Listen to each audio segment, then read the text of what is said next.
we're doing something a little different today, and we're doing a deck critique of a mono blue fairies list by Maven at Meryn MTG, another fellow variety MTG streamer on YouTube.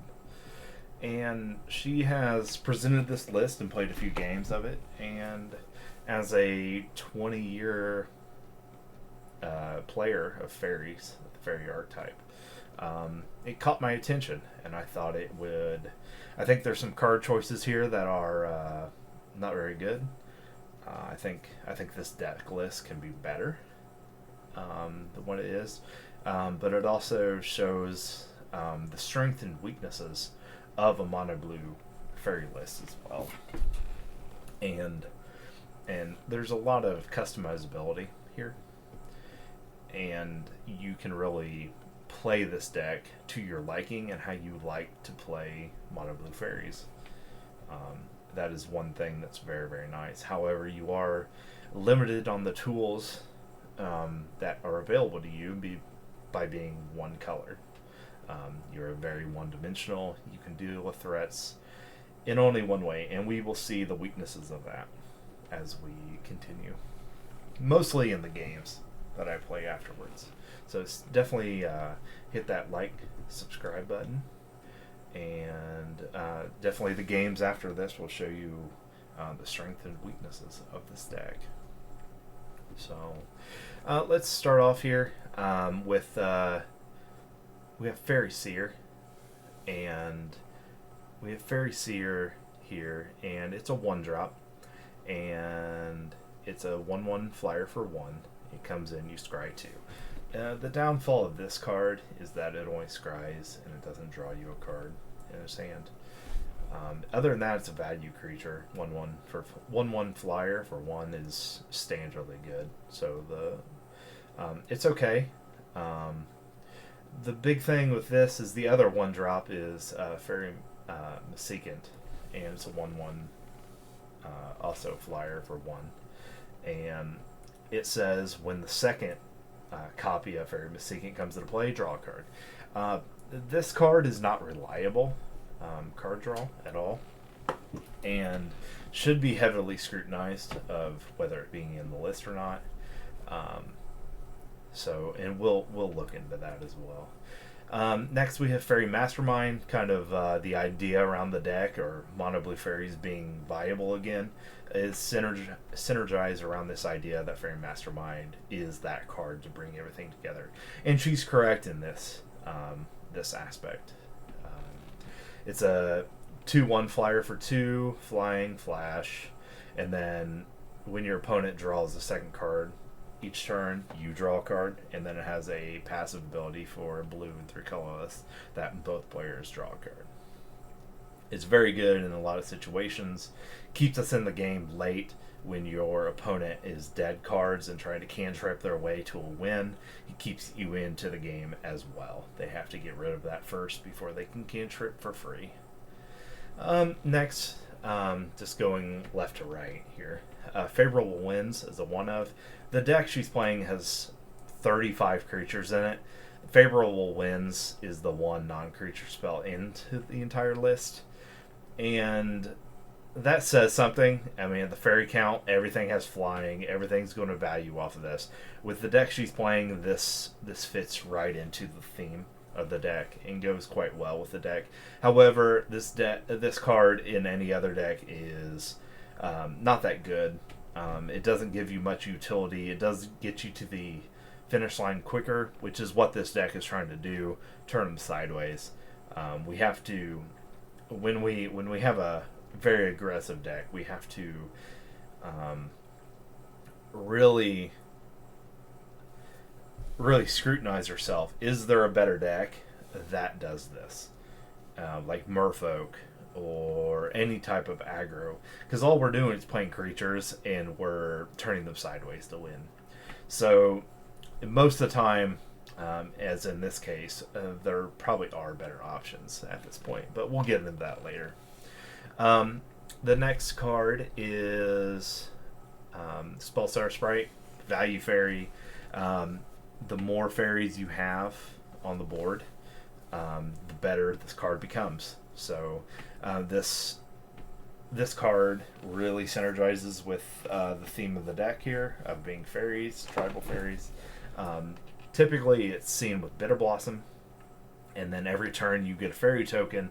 You also you exponentially increase the power level of Spellsetter Sprite, basically for 1 life every turn. So the next card is Hypnotic Sprite, 2 blue, 2/1, flying, no flash, and then has an adventure cost of 1 blue, 2 colorless to counter target spell with 3 mana or less. This card is underwhelming. In my opinion, it is not modern playable. It really hurts the deck here, and you see it in her games too. That there was a game that she just needed a counter spell in her hand, and she had a spell Hypnotic Sprite instead. Not only does this saying feel lackluster when you counter something for 3 mana, for under 3 mana, in a very mana efficient format like Modern, is also it's a double blue sorcerer speed creature that goes in here. When you start playing creatures like this, you start considering playing like Aether Vial, and this being an Aether Vial deck, but that doesn't really synergize too well because all your creatures have flash, except for this one, and the 1-drops aren't as bad on this one.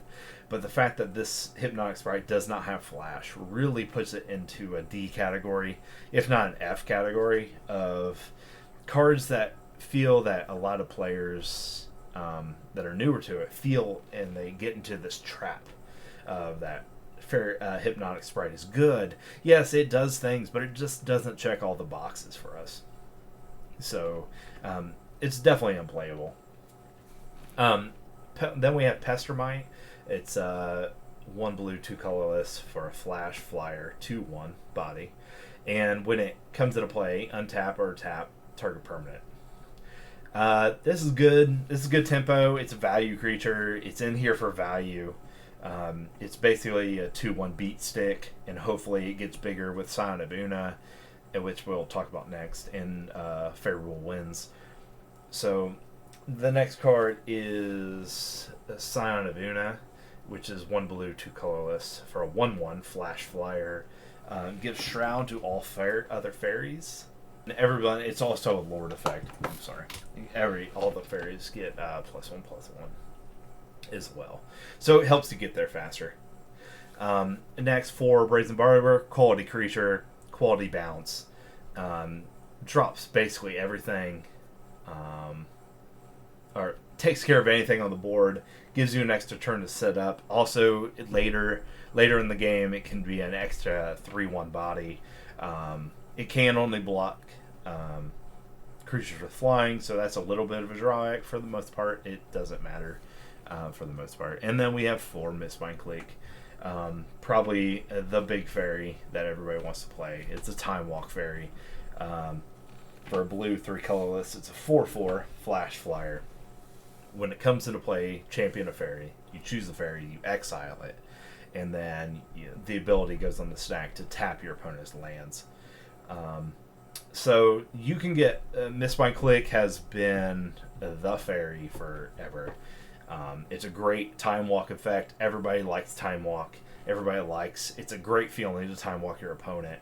It's also a great feeling to do it multiple times and for the rest of the game, to where you just Time Lock them out to complete and beat them down with fairies overall. There are some major problems with Mistbind Clique, mostly efficiency. When it happens, it is a strong ability, but it's still only a 4/4 flyer, and you're paying 4 mana for that. And the problems we see with these kind of interactions is, if you're going to pay 4 mana, it better win you the game in Modern. 4 mana is a lot. And especially for something that doesn't guarantee you to win the game. Where this card shines is the turn that you can win next turn, and you need to Time Walk them, and you're in like a top deck scenario. This card wins those scenarios really hard. and it feels really good when you can do it on upkeep. But other than that, you can play this card at any moment in the entire game. You can play it at any phase, any step, and it feels good. It really does. I've never... that's one good thing about Miss Mind Click, is that it always feels relevant in your hand.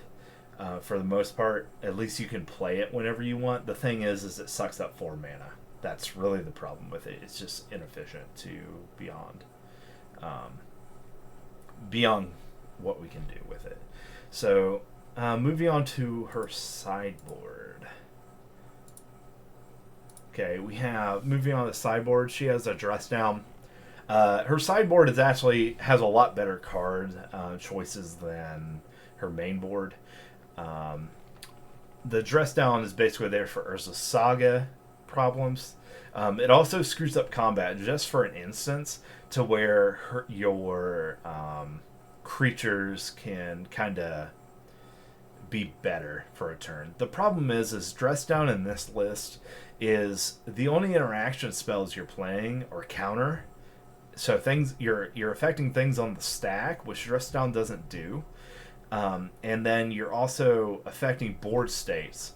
So like you can play Mistbind without the trigger happening. You can that's really about it. You know, everything else you want the trigger for. You also destroy your Lord effect. You destroy Shroud off your Sign of Una for the time being. Your Pestermite abilities don't proc. Dress Down really doesn't synergize well with this deck. It does take care of the Urza Saga tokens, so if you're having a problem with that, but if you're having a problem with Urza Saga tokens, add some more balance, add some more, spot removal, because that's what Mono Blue Faeries actually loses out on compared to the Dimir lists out there. Is it doesn't have spot removal, so in a way to deal with these things efficiently. Other thing, Hurkyl's Recall, going down the list here, is Hurkyl's Recall. It just bounces all the artifacts. You have to be really, really sure to play 2 Hurkyl's Recall in your meta, whatever that may be, that you're going to see a bunch of artifacts. Like, you're going to see Affinity. And if you don't see Affinity, this just feels like a wasted slot. I can see one of them, but not 2. Not in this format. It's not bad, and if you see artifacts, sure. But in the current state of Modern, Affinity is not that big enough to play 2 of these. And I think that is an over-exaggeration on this part. There are better cards out there to be putting into this. 1 is acceptable, 2 not so much. Where I do agree on is the Force Negations, of course. These can actually be main boardable if you want, which you'll see later. They can be swapped out however you want. Very good in this list because you're playing so many blue cards to pitch to. So you can stay ahead of the game, basically, because you'll find out that this deck has sustainability problems, and when you meet those moments, you feel you're dead in the water, as you would say. Merfolk has the same kind of problems overall. So then we have Kira the Glass Spinner. These are really, really good. A thing picked up from Merfolk. They usually play one of these in the main board or one in the side. Basically, makes your stuff you have to have 2 spells to target anything, basically, because the first one gets countered, and it happens for all your creatures. It's still slow. The format got the 3 slot in Modern got a lot better with the pitch elementals coming in. Yes, it sped up the format, but it made the 3 mana slot really, really efficient. To where you have Violent Outburst. Think of all the 3 drops out there in Modern, the staples that are just winning games for people. Violent Outburst, Endurance, cards like this. The thing is you're playing these at instant speed, and so even though we have 3 mana cost things, Kira better win you the game, basically, for a sorcery speed 3 for 3. you start to get mana efficiencies, and playing 2 is probably overkill. Playing the 1 is probably okay.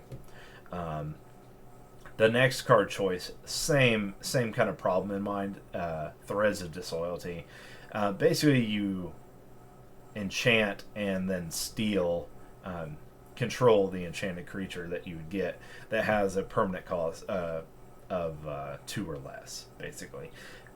This does hit a lot of things in Modern, but the pitch elementals really take this away and make this bad. Also, you're playing this at sorcery speed, which is just bad in general, and it better like improve your game state a lot.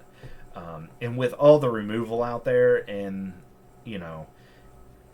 being able to just pitch a card for you to steal the creature, or they can just trade it, it's really, I don't see this being a game-winning sideboard card.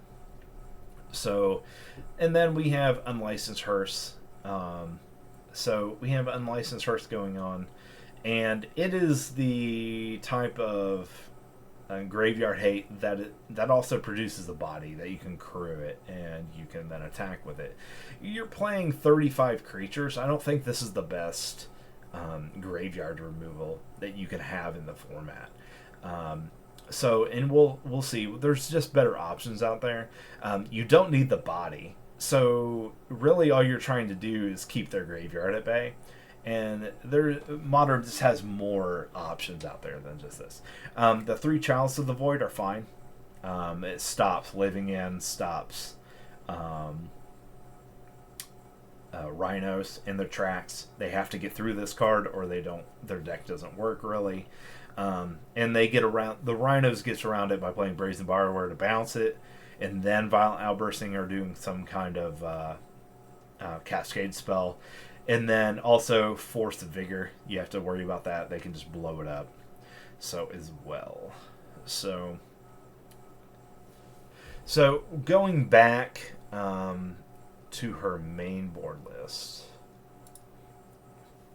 We'll go to the Cavern of Souls. Cavern of Souls is really good in these type of decks where you're playing a bunch of creatures. You have Faerie Conclave, which is an inefficient fairy, but it does fly, and it's a 2/1, which is nice. So you lose some mana efficiency here. There's some other options here, but this isn't horrible. It could be, I think it could be better. And then the Fire Isla just gives you a cantrip, a nice cantrip on the land.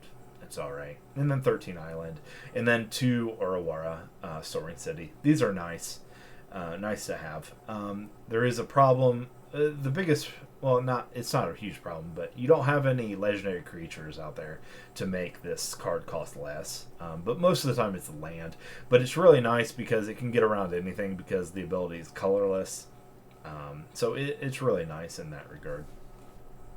So, anyway, and then we go to my list. So overall thoughts on her list is it's super aggro. It's super fairy tribal to the core. There's some cards here that can be cut that don't fit what she's trying to do.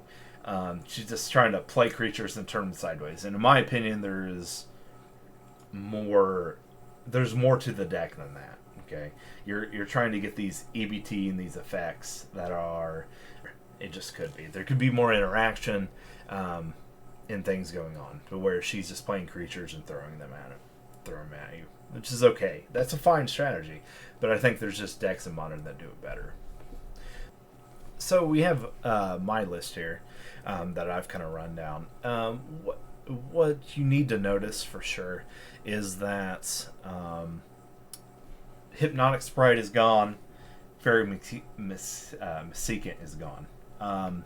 Faerie Mysecant, like I said, is unreliable draw, and Hypnotic Sprite is unplayable because of the lack of flash on the fairy. And the counterspell 3 for something that they had 3 or less for is just inefficient use of mana, and it feels bad in your hand all the time without playing Aether Vial. So playing Cavern of Souls is fine if you're playing the amount of deck. She's also playing 23 land, which I think is a little much for the modern for what you want to do. You're playing aggro tempo, and you don't want to be in the 23 lane. You want to be around 20 to 22, and 22 might even be pushing it. So her deck lacked cantrips. It also lacked interaction from the board state as well. So we're gonna look at some cards that have more synergies to the cards she's playing and maximize those synergies a little bit more. So we'll start off with Faerie Seer. Just a good one drop in general for this deck. The biggest reason to play this right now is to block Ragavan, because we don't have a kill spell. We don't play lightning bolts. We don't play fatal pushes.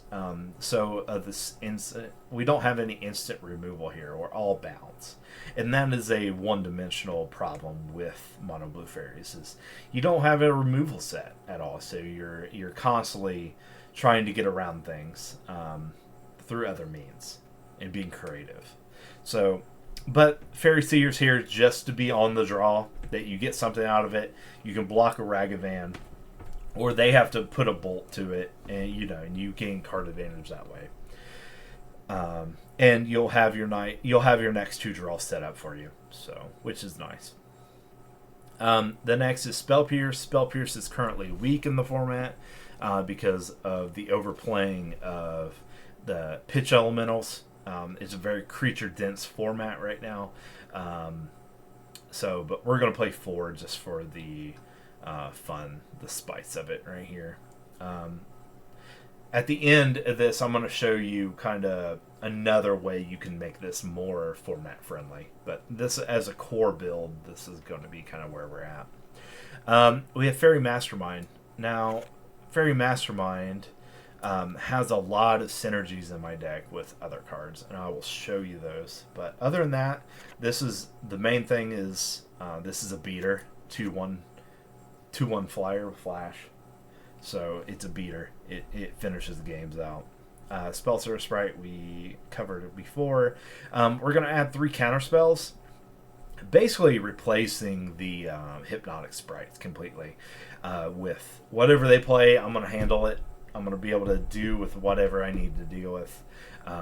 Counterspell is too strong to not play it in your mono blue deck. It's too strong at this point. We got some flavor here, trying to stick to kind of what she was trying to do. We're going to play some flavor of one Pestermite here. This is just out of flavor and trying to keep kind of a little bit towards what she's trying to do with this list. And then we have Foresight of Una. We're sticking to that tribal theme, sticking to the ability to be able to get there quickly, flash this in, save your creatures. Also with the Lord effect to end the game faster. Notice I also took out favorable wins. As the creature count drops, favorable wins becomes less valuable here. You could play it in for the Pestermite. We're still playing 31 creatures in this list. And in my next version, you'll see that creature count goes down a little bit. But when you're playing 30-some creatures, this could really be a Vial deck. We're on that level of where Vial is acceptable. So the thing is you're playing against that because a lot of our creatures have flash, so why have Vial when you can play flash? This is kind of the problem with Fairies.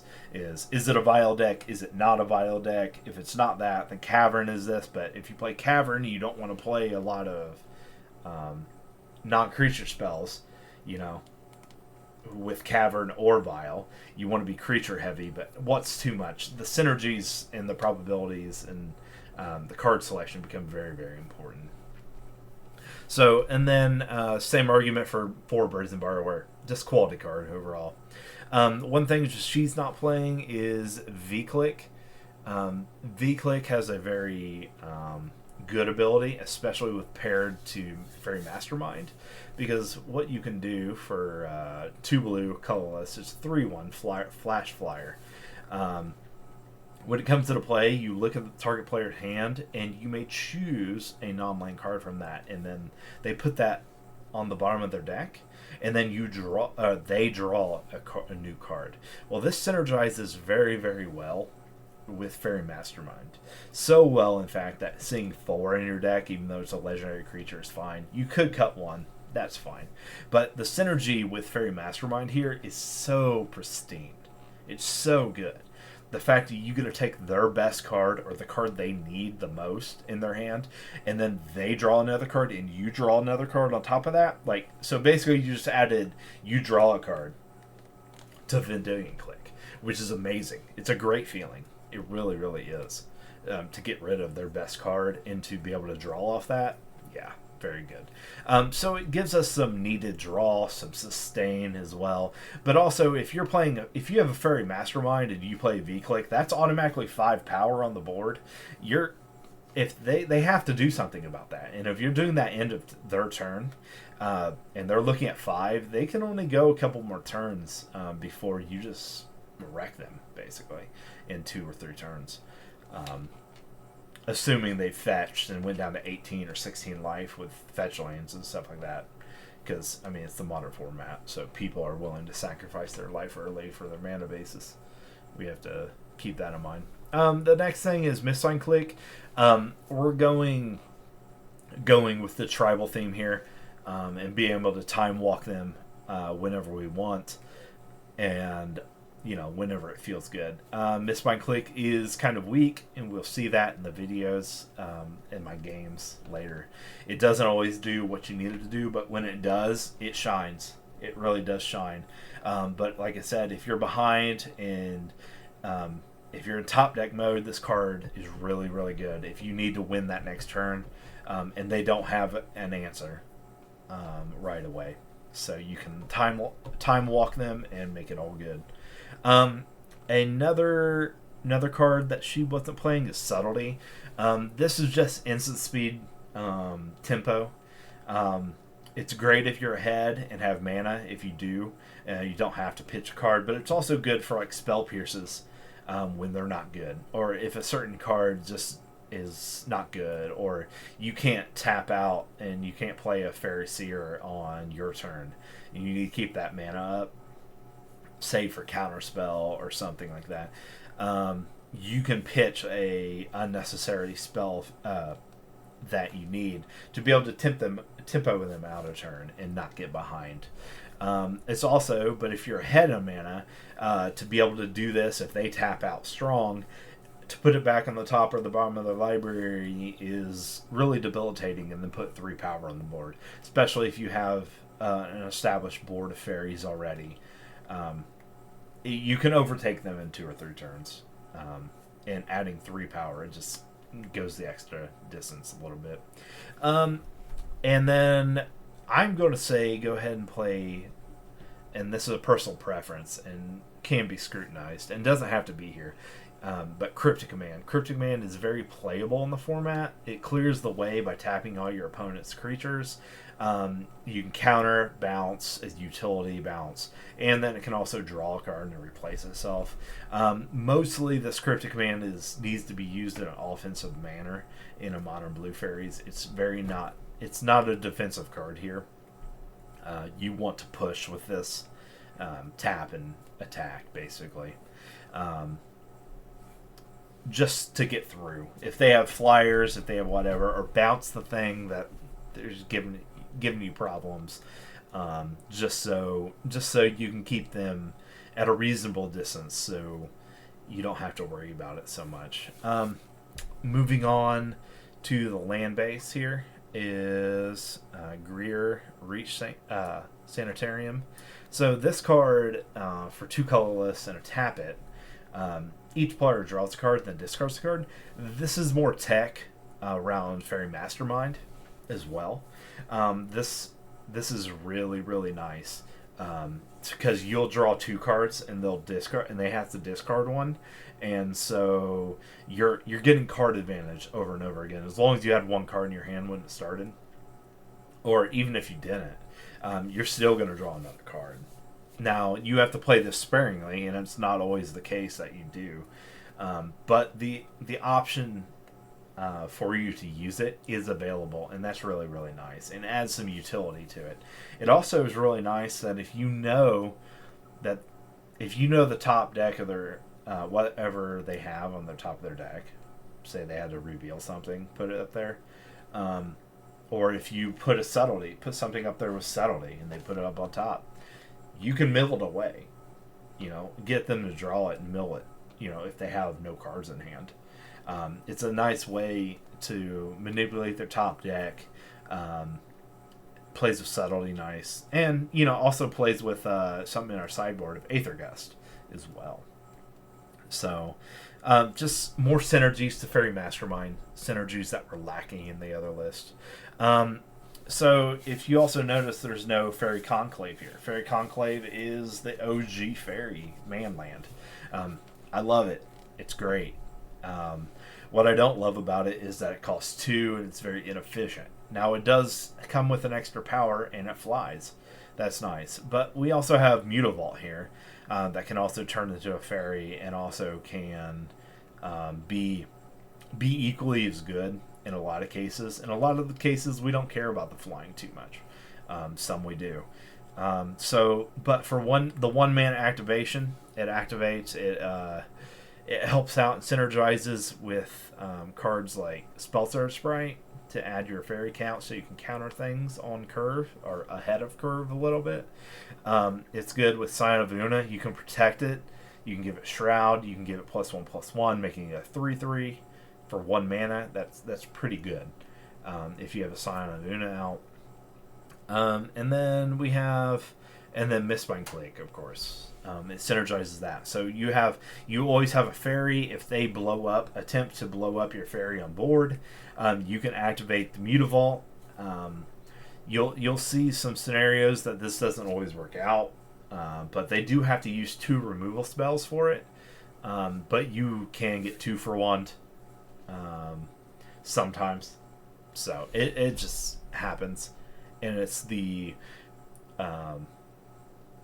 risk you take for playing Mistbind Clique, basically. And it's another reason why we were talking about mana efficiencies of this being a 4 mana cost card, is that 4 mana cost to get possibly blown out versus another card worth it. And you have to make that decision for yourself. But it does exist.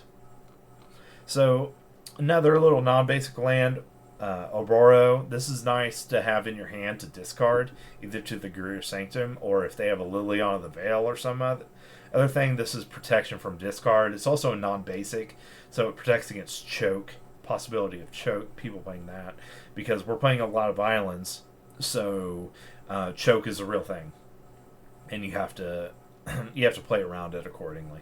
Aurora, this could be a 2 of. I'm playing 1 of. It's a non-basic blue source as well as a colorless bounce. It's nice. We're playing the Vendilion Clique as a legendary creature, so it can cost less in those kind of scenarios. Playing 4 fetches here to thin our deck, mostly to keep us honest, be able to shuffle whenever we need to, whenever we want. If we Faerie Seer and just see nothing, we can fetch before or after, or fetch before and then see 2 brand new cards. Play that game. So manipulating the top of our deck and our draw as to where we're drawing things efficiently. The other good utility card here, colorless, is Riptide Laboratory. This can, for a blue and a colorless tap, return target wizard you control to your owner's hand. This is really efficient because we're playing a variety of wizards. We can bounce a Faerie Seer to our hand. We can bounce a Spellstar Sprite to our hand. We can bounce a Vendilion Clique to our hand and a Mistbind Clique to our hand. We have a lot of options here.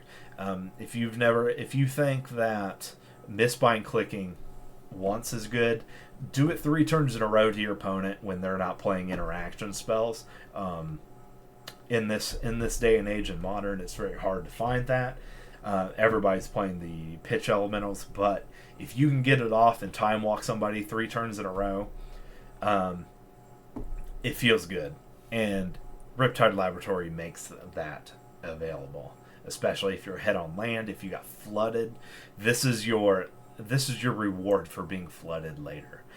You can also, if you're ahead, you can bounce your own spell starter sprite to your hand to be able to counter the next thing because you have a established board. You can also, we talked about that trick for Faerie Mastermind and Vendilion Click. You can Vendilion Click every single turn, and sometimes multiple times a turn, to basically get rid of anything problematic in their hand if you can do it fast enough. This is a very a niche scenario that if you're ahead, it's great. If you're not, it's okay. But you can also avoid removal. If they try to bolt one of these creatures, you can bring it back to your hand if you just don't have anything else going on with the mana. So just the possibilities are endless. It's a great utility land. I suggest you play with it, see what happens, and and then once you misbind lock somebody, you'll totally feel it, and you'll be like, yes, this is great. So definitely overlooked, underutilized utility land in the Faeries list. Then we just playing 2 Horizon lands, basically just cantrip lands that if I draw into, what you don't want to do is get flooded in this deck. This deck doesn't like to flood. It doesn't like to stall. When you hit 4 mana, you want to typically stay at 4 mana and feel good about it. After that, when you hit 5 or 6, it becomes clunky. But you can do some cool things too at 6 mana as well. But these are to stop that and to just be able, if I have 1 mana hanging out there, just pop it, go up in card advantage, and move on. Move on with the game. So give me another threat. So adding to the sideboard, ignore these ops right now. That's for a later discussion.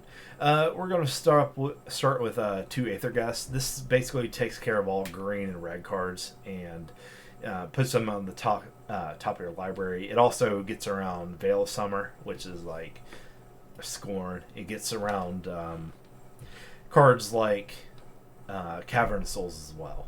So this is great. We don't have to worry about Blood Moon, but we have to worry about Choke. It gets rid of those and bounces those as well. If they hit it, it's out for that. Change the equations, the same thing. It helps us get around anything. Faeries gets Endurance, Ren 6, Omnath. Notice I'm naming off a lot of cards that are modern staples right now. It just takes care of those mid-range green cards that just wreck us. So it doesn't get through Cavern of Souls, which we find out in our games, but it's still a quality counterspell. One of the best cards that came out for Faeries in March of the Machines. I feel like it's underrated, underutilized, and people have yet to see how versatile this card is in this format. Again, 2 Force Negations. These could be mainboardable and swapped out with the Cryptic Commands if you felt like it. I'm going to run Cryptic Command for funds because I like Cryptic Command. No other reason. We have the 1 Ovar to play against creativity. It's also a Changeling, so it's a fairy. We don't have a lot of target spells, so it doesn't really fit in the category to where I can start making copies of it. But it's good there. It's good for the anything discardy that they want to do. And then Grafdigger's Cage is also a better graveyard hate than the Unlicensed Hearse. This stops Dredge. This stops creativity in its tracks. It stops Collected Company decks. It stops Yawgmoth decks as well. But for 1 mana, you don't get better efficiency than this. So just hits a lot of things. Where Unlicensed Hearse, we don't need the body. We don't need the big body here. So, and if we needed a big body, we would play something like Murktide or something like that. And this isn't really even this isn't a good Murktide deck because you're not playing a bunch of instances and sorceries. So Murktide's kind of out of the question as well. And then we have like 3 engineer explosives. This is just to help things against things that go wide, and other things that hit the board that we can't deal with. Tokens number 1. It's going to deal with Urza Saga tokens. It's going to deal with 1-drops. It's going to deal with like Ragavans. It's going to deal with DRCs. Basically, you need engineered explosives against Murktide. Basically, that's going to be one instance of it. It also deals with. We are playing the Waterlogged Grove, so we do have access to another color. If we ever want to put this on 2, we will rarely put this on 2. And since we're not worried about anything for 3, yeah, choke, but we have ways to deal with choke. What we don't have, and we don't care about Blood Moon because we're playing so many basics. So yeah, that's where we're at on that. Oh yeah, what else I was going to say? These 3 ops, if you want to turn this more into something a little bit more meta, you can actually take out a Spell Pierce, a Fairy Seer, and a Pestermite, and you can actually play these 3 ops here, which actually make your land count a little bit better. And actually, we can take out another Pierce, and we can just add another opt to the deck as well.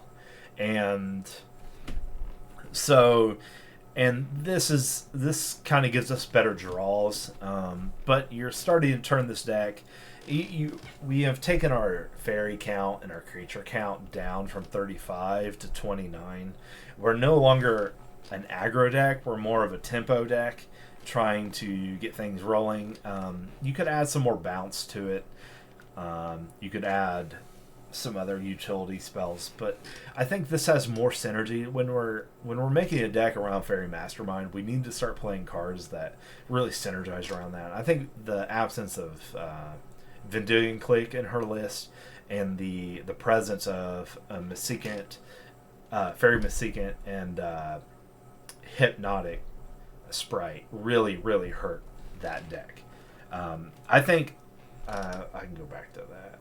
So, kind of some closing thoughts here is, I believe if you would take out the Hypnotic Sprites and play V-Clicks, or Hypnotic Sprites and play Counterspell, and then you take out some Pestermite and the Favorable Wind, or even leave the Favorable Wind and take out the Pestermites, and then, or the Faerie Mesicants, for V-Clicks, I think, and then add some subtleties under this, I think this deck looks a lot better, and probably, and then you would also drop the land count a little bit.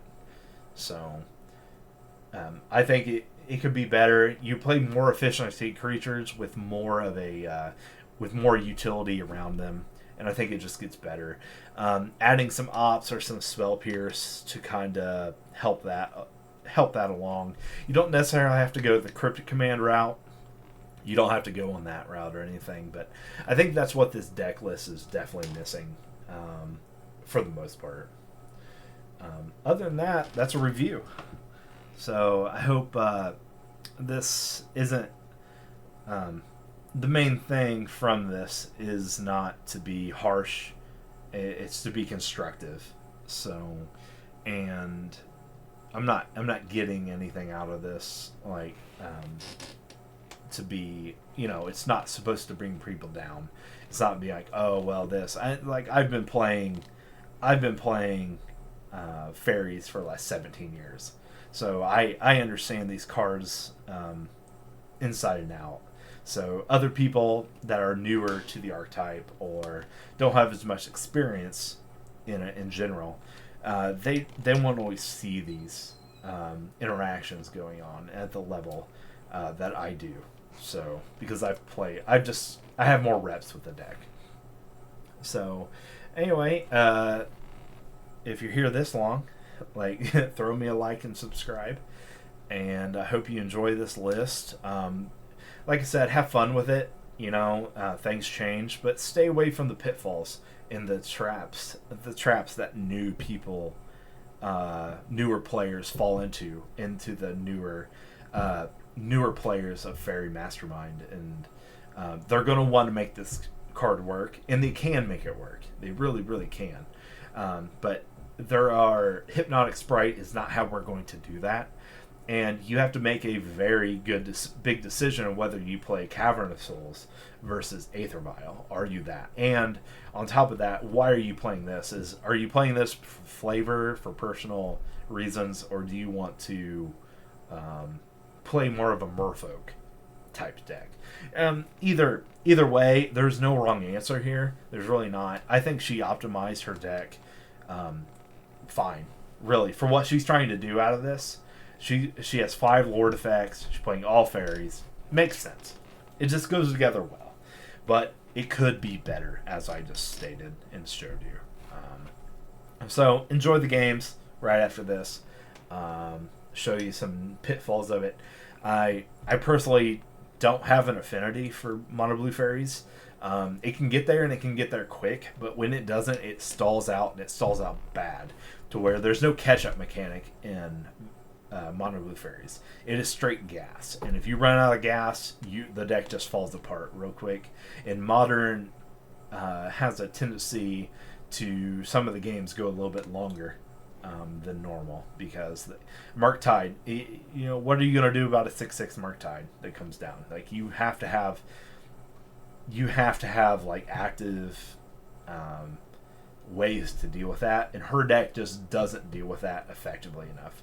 Like, if you have to think about that, like, what does her deck list do against Merktide? It taps it down with Pestermite. You could possibly counter, unsubstantiate it back to their head. Right. But you can bounce it with Borrower, okay? You can counter it with Spellstutter Sprite. Those aren't good options. That is not a winning strategy here, okay? It's not. It's not reliable anyway. Like, okay, bouncing Merktide is actually not horrible because they delved a bunch to do it out, but they're still playing Counterspell. You're telling me that you're never going to Spellstutter Sprite a Merktide, ever. I've done it once or twice, but I was playing Bitter Blossom, so my fairy count gets high, and it was late game. But you're never, like, you want to end the game on here like turn 6, turn 8. You don't want the game going past turn 8 on this kind of a deck. And that's where Merfolk and other aggro decks do it better. Is they're consistently ending the game between turn 3 and turn 6. To where we end the game at turn 6 to turn, 8 or 9. That's where we're at. So, consistently. We're looking for consistency over a long course of time here. So, but anyway, that's a review. Shout out to Meryn MTG for the deck list. It's pretty. It's nice to watch people come back into the format and want to pick up this deck. But with that, I see a lot of people stumbling. I see a lot of people, and for her, or anyone, join my Discord and ask questions. What do you think about this card? What do you think about that card? I'm an open book. I'll help you guys out. But my Discord is in the description below. Links to other videos are down in the description below. So just some hate. But that's pretty much what we're going for. It's just she's losing. This is what I don't like on this particular. Is she claims that she built this deck for one reason, is because of Faerie Mastermind, and then then proceeds not to play a single card Okay, that supports Faerie Mastermind.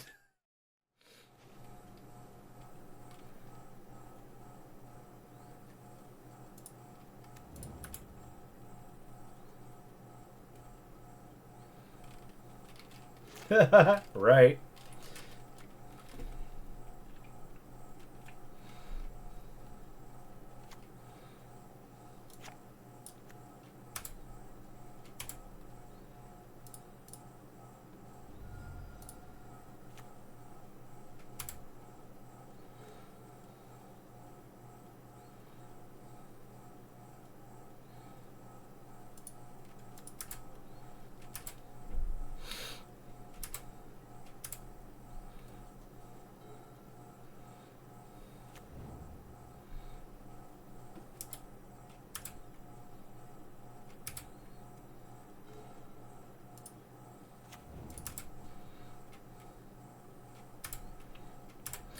Alright, let's see what this V-Click sees. So we're almost in Cryptic Command range, so... Yeah, basically. I made that mono blue list, so we're gonna see what we can do here. See what we're playing against. Okay. So Solitude is we don't care if he pitches, but Leyline Binding. So this we do kind of care about the Faerie 3 a little bit. So we're gonna have to allow him to. Yeah, I already have all that done. See what Faerie 3 does. Yep, knew that was happening, so that's fine. Go here. Yep. Alright. Well, we got Subtlety ready for the Faerie 3. So. And we'll actually, what we'll do is. Yeah, he's not going to play into us. Actually, how do I want to play this? I'm going to V-Click again. Or do I Subtlety? Double Subtlety isn't horrible here, because I know what he has. Alright, we'll V-Click again.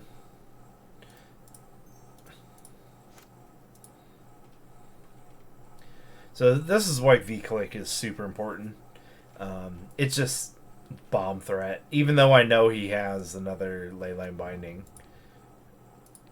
If he wants to throw it out there before this, that's great. If he waits, then I can Uno later.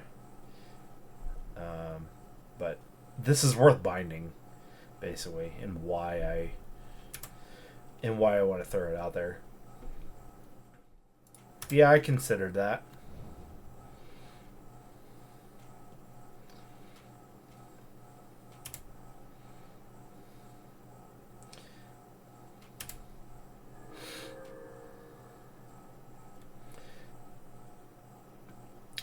So we'll take the other binding out, since he drew another Solitude.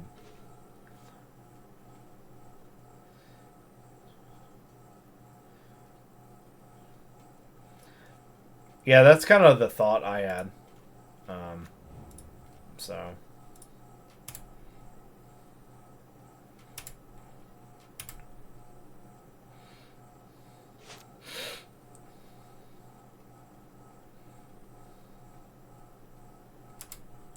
And we're going to take 3 here.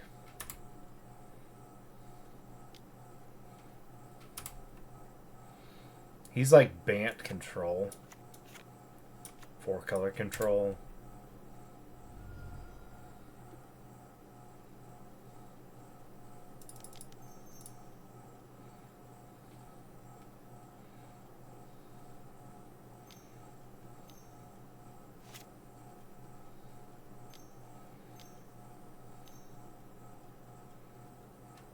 Sure.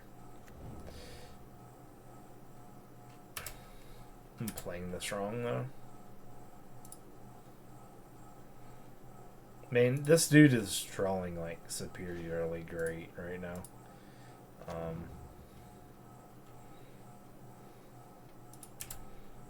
But we're gonna have to take here.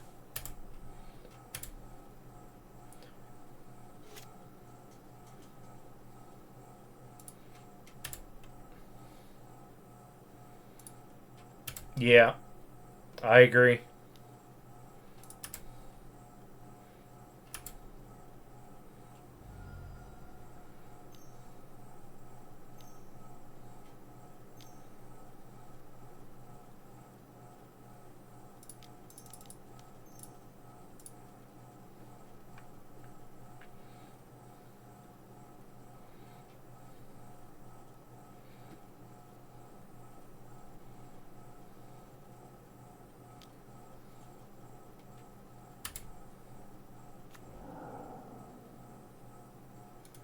Yeah, I didn't counter that, so I should have countered that. I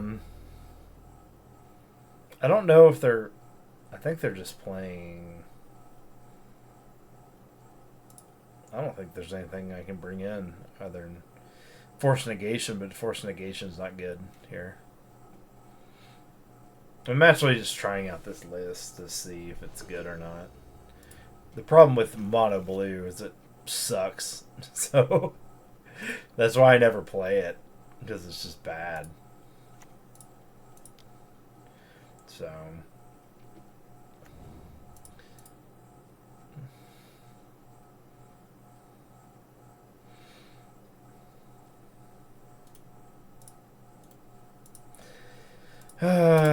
top's fine. It gives us a bunch of mana.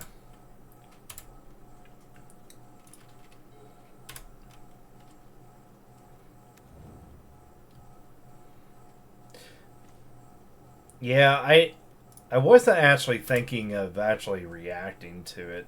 I thought about just reacting and critiquing the deck list, basically.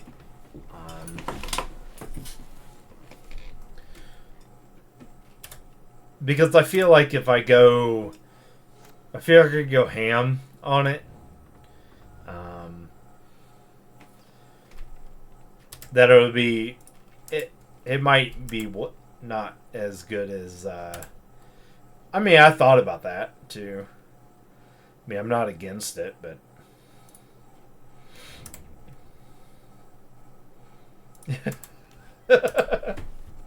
Right?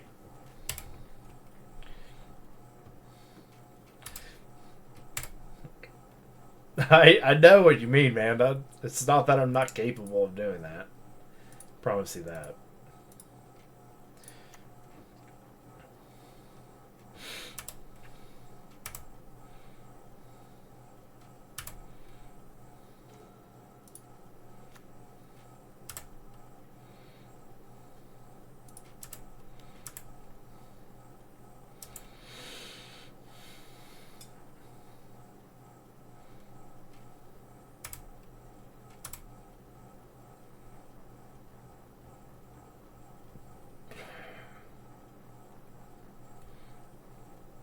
No, I didn't, but that's funny.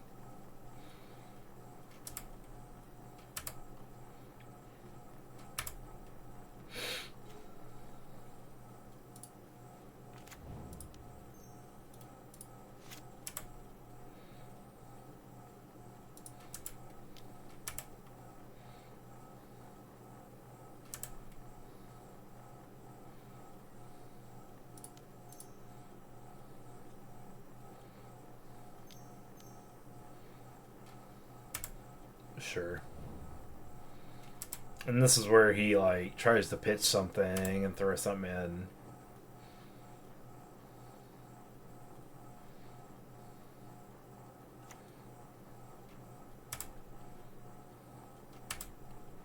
Or he just stopped that for whatever reason. Okay, cool.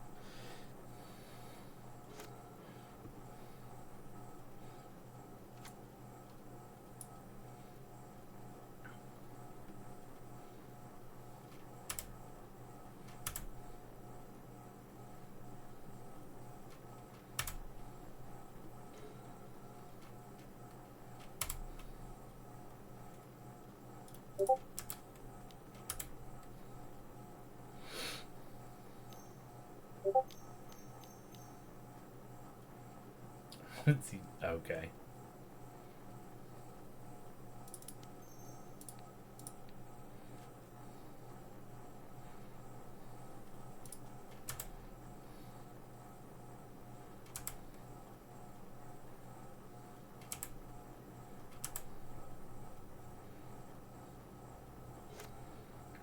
I don't know if he's playing just control or if he's playing something else.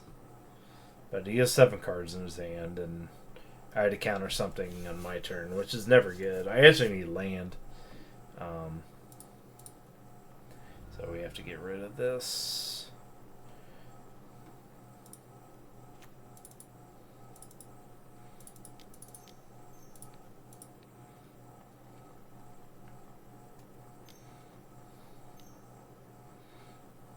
Sure.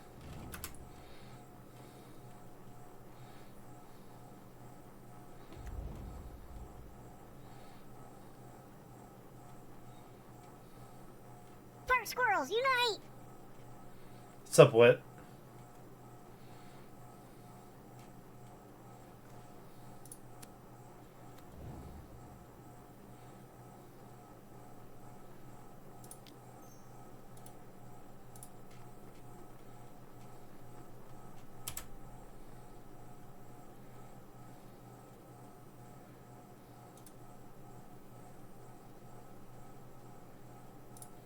For science!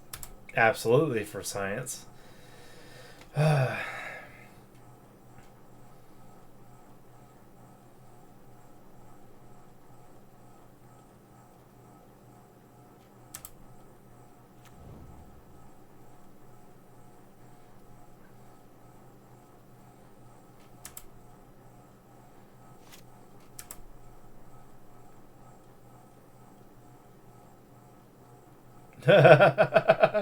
Right? I think that's self-explanatory. Oh. Oh yes, fireballs, baby. Throw 'em fireballs.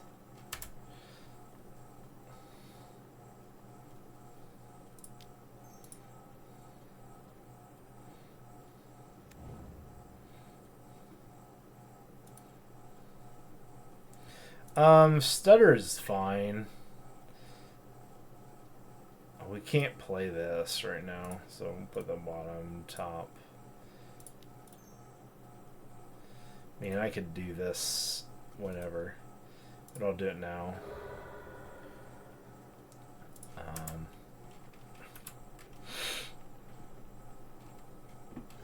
I'm kind of out of I need practice with this deck real quick before I am able to do something kind of better with it.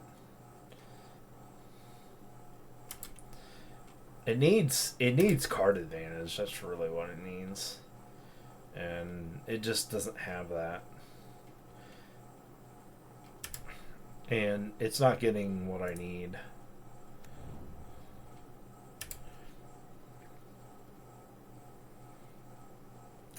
This is Super Medley by Entertainment System. You can find it on Spotify.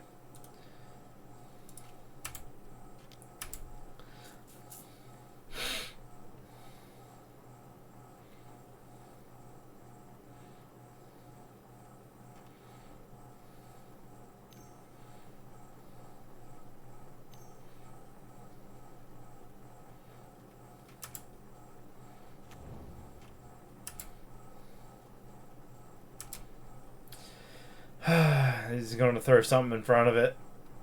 Probably is, so. Oh,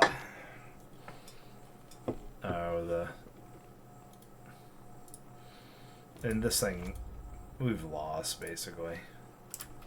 Which is fine, but because I don't like this deck. I don't like playing mono blue because you get into these situations. If I had Bitter Blossom rolling, we're good. Like there's nothing wrong with any of it if I have a Bitter Blossom rolling.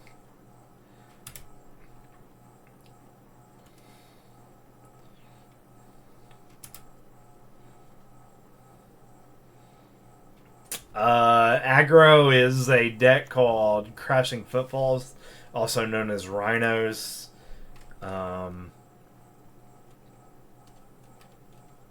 Here, I can show you. Where are we at on that?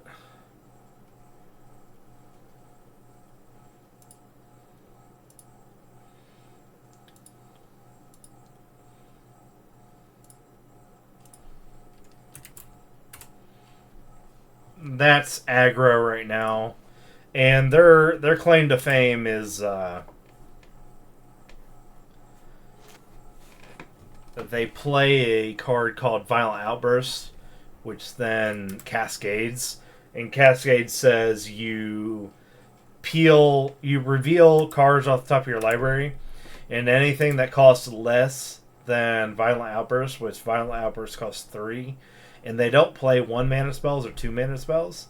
So they play 0 mana spells. So what happens is it will always hit a Violent Outburst, or not a Violent Outburst, but a Crashing Footfalls, which is Rhinos, and put 2 4/4s into play.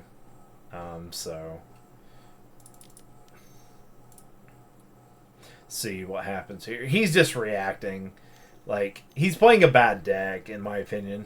So, like, I would never play this deck. But I need the...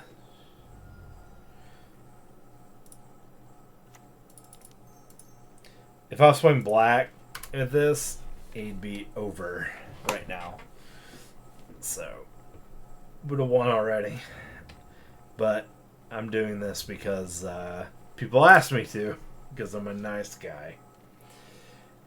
Just had a decent ban list and people are upset. Well, of course, because Dragon Ball, well, I don't know how ban crazy Dragon Ball Super gets. I do know that Yu-Gi-Oh gets ban heavy and they get ban happy, as they would say it, and yeah, it's not good. Yeah, I'll have to look into if I come and watch you play at Gen Con, which I'm planning to go to Gen Con, as long as I'm not out of state, because I want to go. I need to go on another vacation, and I say that like it's a thing. I was like, I need to go on another vacation, guys. No, I just worked my ass off for 10 years, so I deserve another vacation. And so I want to go to Gen Con, but so I'm going to try to schedule my next outing to go somewhere between Gen Con and that. And then I have a friend coming to town to chill out and hang out. So he'll be in.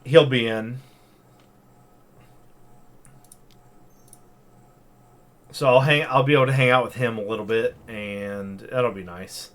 Ooh, well, Cryptic's not that good right now, so we'll keep this on top. So I'm gonna try to do that. Then we'll do this. So, yeah, I just want to. I'm going to try to do that. So. Oh, Mistbind. Is Mistbind that good? Is it better than Subtle? Yeah. I'll take Mistbind.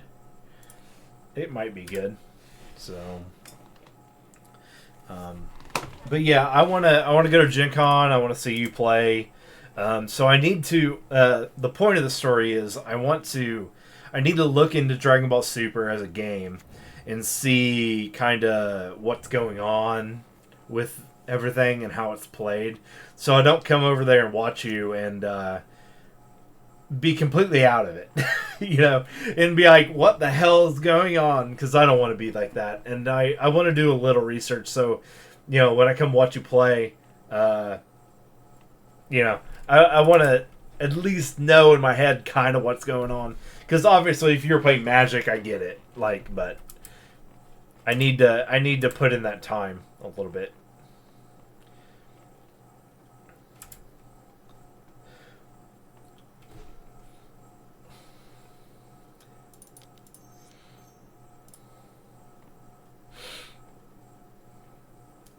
Top 12 right now in tournaments, but I'll choke and get crushed. Hey, we've all been there, man. We've all been there. Don't.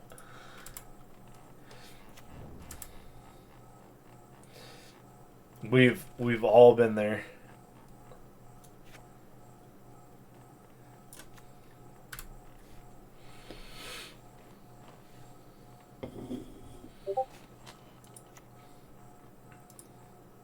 So this dude's playing just like 4 dress down and then the leyline binding and then control like this. Like, this is why I dislike this kind of a deck. Because I would... Bitter Blossom destroys these kind of decks that are just slow. He doesn't want to win the game fast, which is great because I don't want to win it either in a timely fashion. And the longer it goes, the stronger I get. The best of one, I'm kind of excited for. Yeah, it makes deck building more exciting for sure. Like I think best of one, it makes your card choices a lot more interesting. Yeah. Are you aggro, or when you play Dragon Ball? Are you aggro?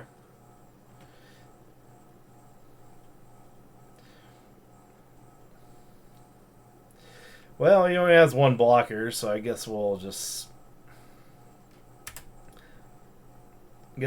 throw everything at it, right?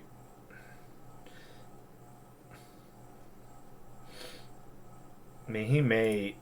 I don't know.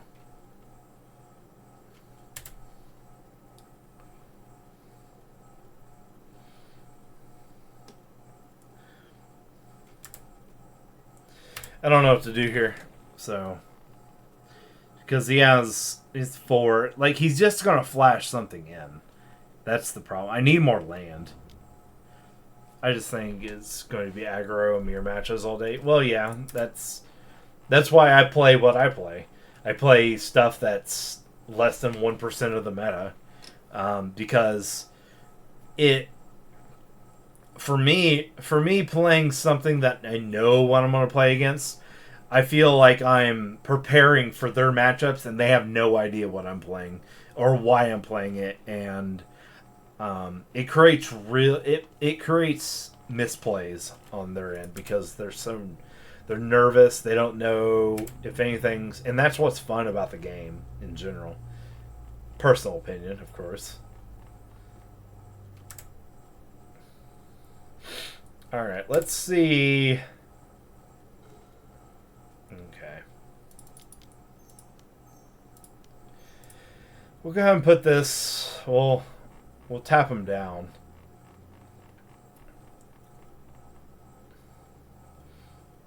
Then we'll put the seer. The Pestermite, actually, even. Just so he can't, like, put something in play. Just doing...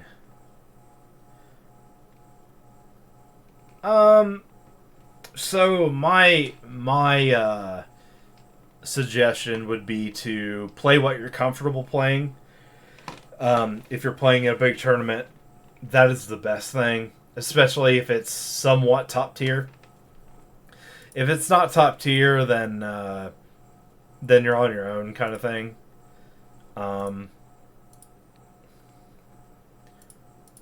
If aggro always wins, typically. Yeah. Aggro typically always wins.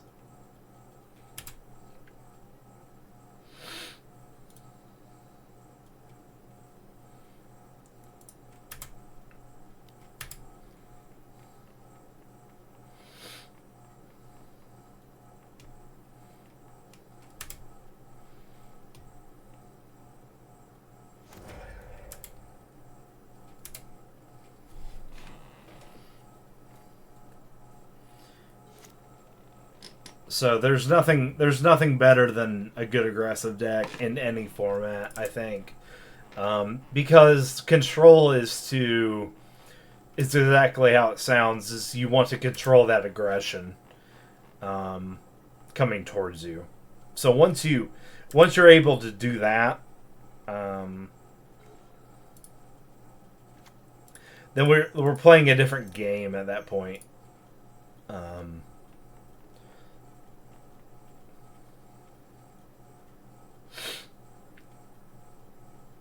So, but I think more tournaments get won by aggro than any other tournament in Magic. 40% of the meta right now is aggro, and it always will be. If you look at the legacy stuff, it's the same way. So.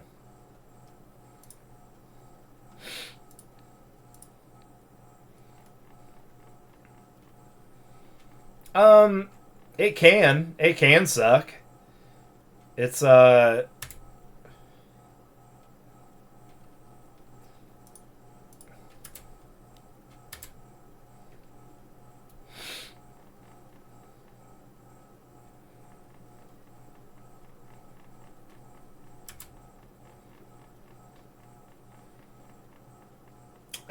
it depends on the tools they give you and allow you to have as a competitive player, because obviously in the competitive scene, one is going to outweigh the other. The other way that it doesn't outweigh the other is as a control player, do they give you the means of which to be able to consistently control an aggro player? And usually, at least for Magic terms, the answer is no, and that's why control isn't the biggest in the land. However, aggro tends to sell more cards in the long run. So, like,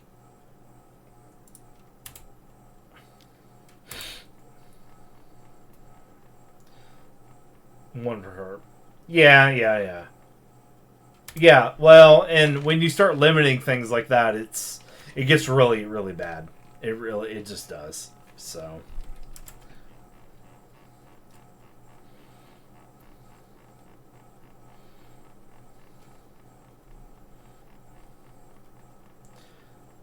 You just don't want to, like, it just gets to a point where control's either OP because, and what I'm saying is that if control gets out of hand in a card game, aggro players will leave the format. That's what I'm saying that will happen. They will leave the format. They will leave completely because aggro players, they just don't. They're no nonsense people. You know, when we talk about it, you know, and they're no nonsense to the point of, if I don't have a chance to win because control is so good. Wait, choose up to 2 target. How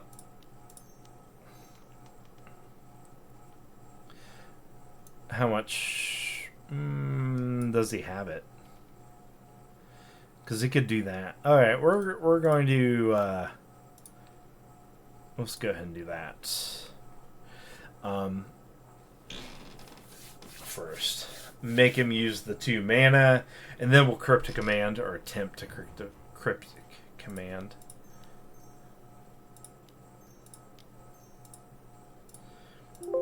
Counter bounce.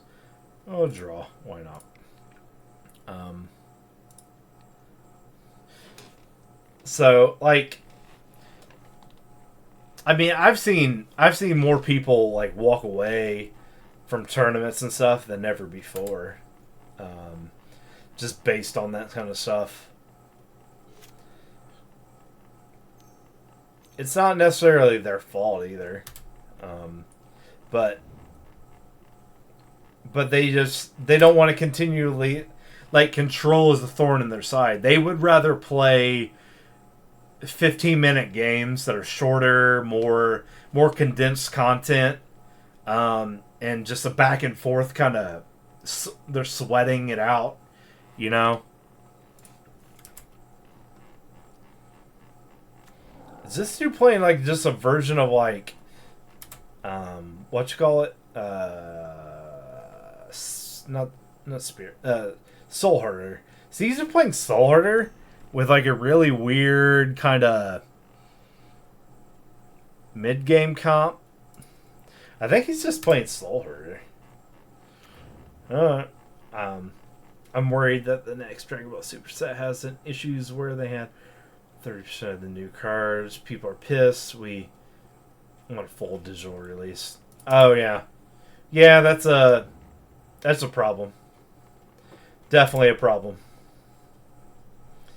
You never want that for your game ever. So I have 3 Faeries out, so I can counter a lot of things. Pierce is garbage right now. Yeah, we can take that.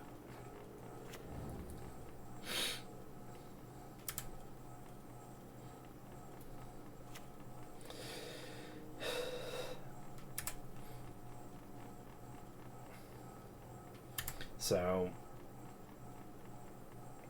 turn 15. 3 hours later. That's how I feel in this game. But yeah, I know what you feel with. I really do. So, this is going to happen regardless. I might as well get the scry too just over with right now. So we'll just do this now, even though I'm going to get eaten here. But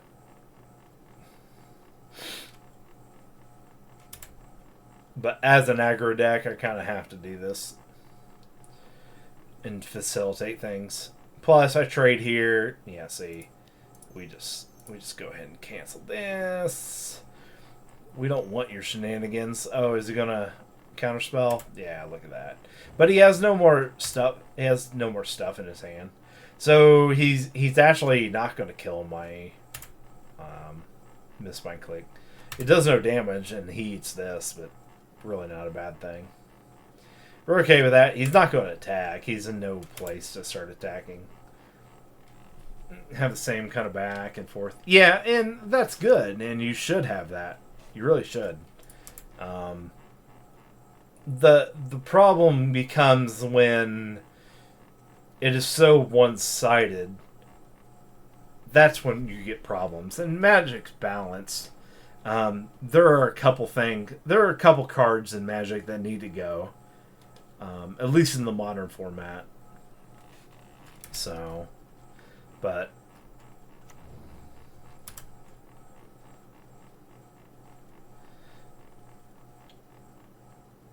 like Infirmary right here, this is a card that actually is kind of on the brink and possibly could go.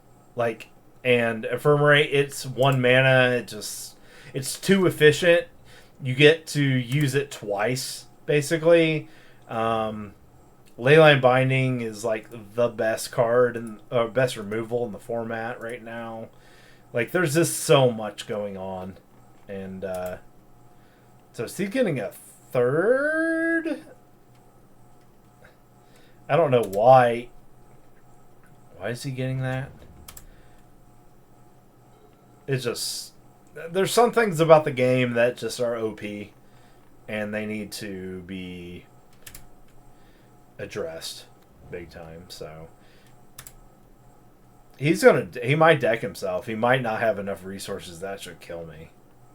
So We'll see.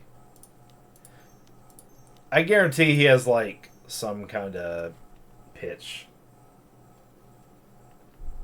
So, yeah, all trading card games are similar in that regard, is that player bases will... They get mad and leave when the format gets to one way or the other. So, which is understandable to some extent.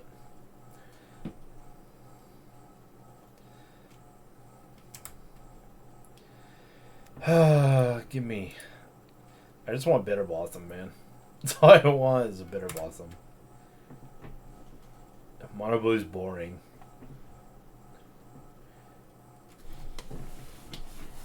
I'm cool with losing.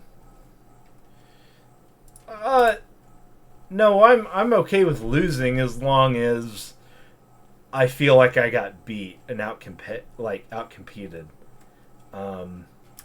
What I don't like I can handle bad RNG. I can handle making the bad decision. You know, I can handle that. What I can't handle is cards that warp the game state so much that we don't have a way out. Like, there's no way to deal with this card efficiently, and they're unwilling to print a card to deal with this efficiently. That's kind of the problem, you know. So, and when they, and usually in the same sentence, it's also a money grab for them, because people are going to want 4 of these, and then they print 5 different versions of these things. It's not good. It just isn't good. So this dude's going to deck himself before he kills me. Pretty confident of that. So I'm just going to go for him decking himself.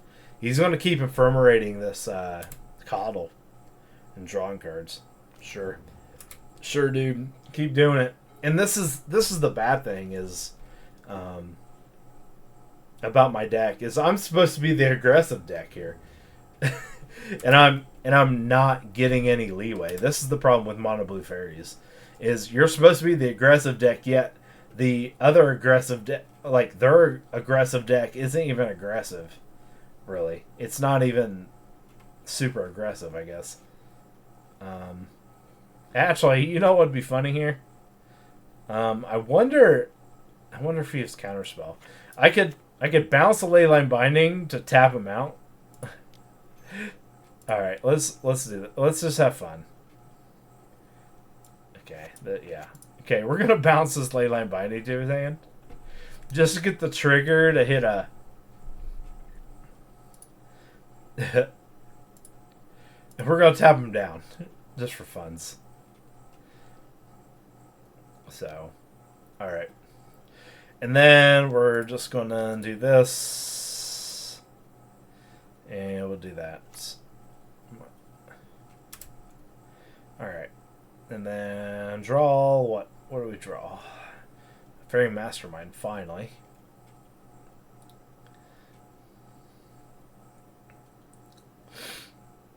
Bum, bum, bum, bum, bum. Now, do I just sit here and stalemate? I don't think so. I think I...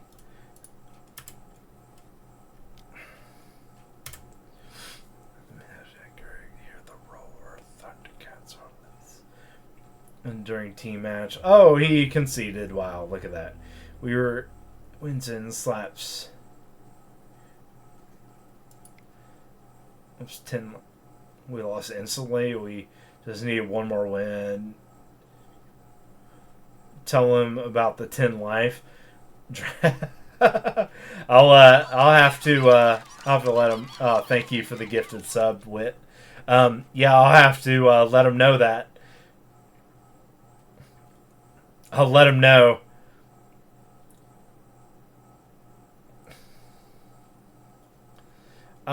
This Spell Pierce, I think, needs to go back. I think we bring in change the equation because they have a lot of things that are two left, 2 mana or less.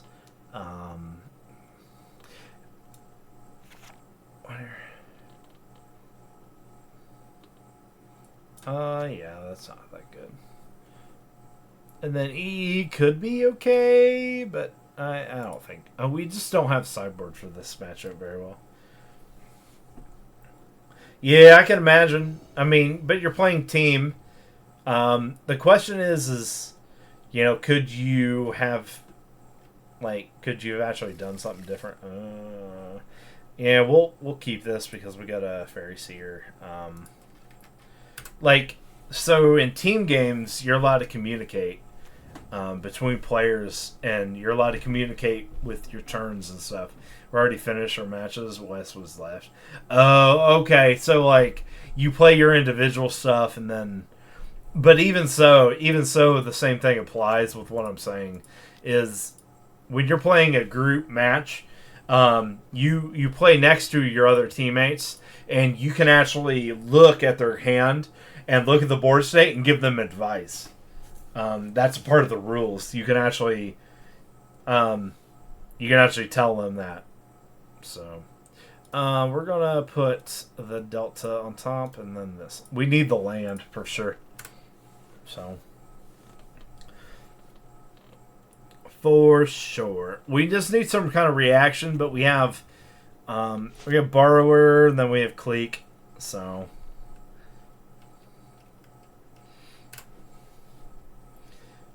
this is our fault. Yeah, well, as an extension, he ruined your game by extension, right?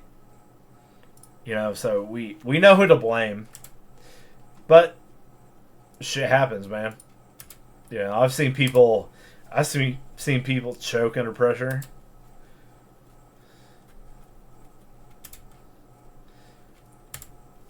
Yeah, it's one of the things, man.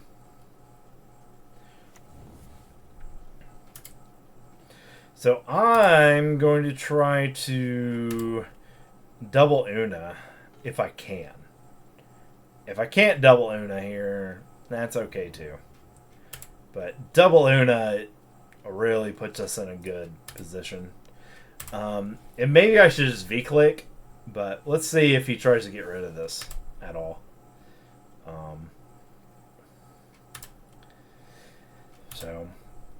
And maybe I should V-click and then Una, because he's obviously playing Solitude things. So OS is a great player. Just trying to get him. Yeah, of course, I get it. So it's one of the things.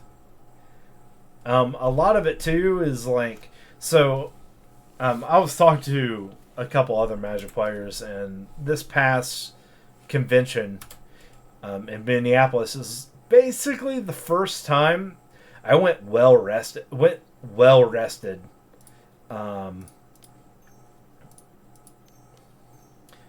to a tournament, to where when I went there, I felt good. I felt normal. Usually, you stay up too late. You just use you're just not good at that point. Is he gonna let this happen? Dress down. Okay. This doesn't really help him out much. It does stick around though. And it kind of does its job. In a way, sure. I don't really know.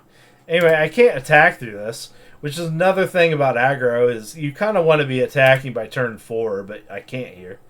So this is going to go away. Go judge people. Yeah. Well, there's nothing wrong with judges, and there's nothing wrong with holding the game state to a professional level if you're at a professional event. If you're at a more casual event, then you take the time and you learn. It's less. It's less about winning a little bit. And I don't want to say that too loudly, but it's a little bit less about winning. At the end of the day, it's about winning. So,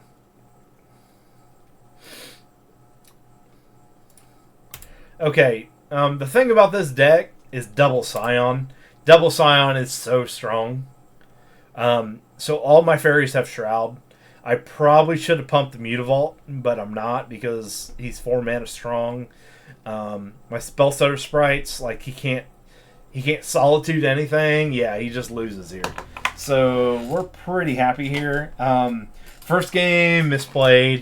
Didn't really enjoy it, but we got there because his deck isn't built to. We just have too many creatures. We constantly have a board state going on. We constantly have things going on to where he can't. He can never get through without a blocker. And eventually, if with the Scion, the Vunas, and everything with Shroud, my board is just going to get bigger and bigger. And he doesn't play enough blockers to combat that. So, alright, there's one. One down. So that's kind of crazy that I pulled that out. I will admit I hate not playing black. I dislike mono blue so much. It's just not. It's not fun to me. Like, for some reason, like playing Bitter Blossom and stuff, it's a puzzle and it all fits together.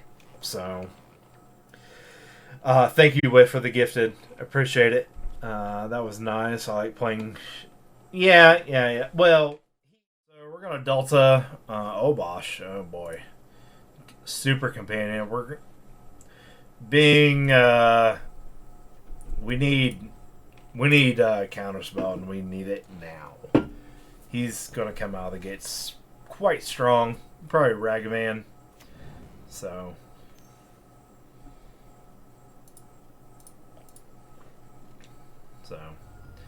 we'll go ahead and do this.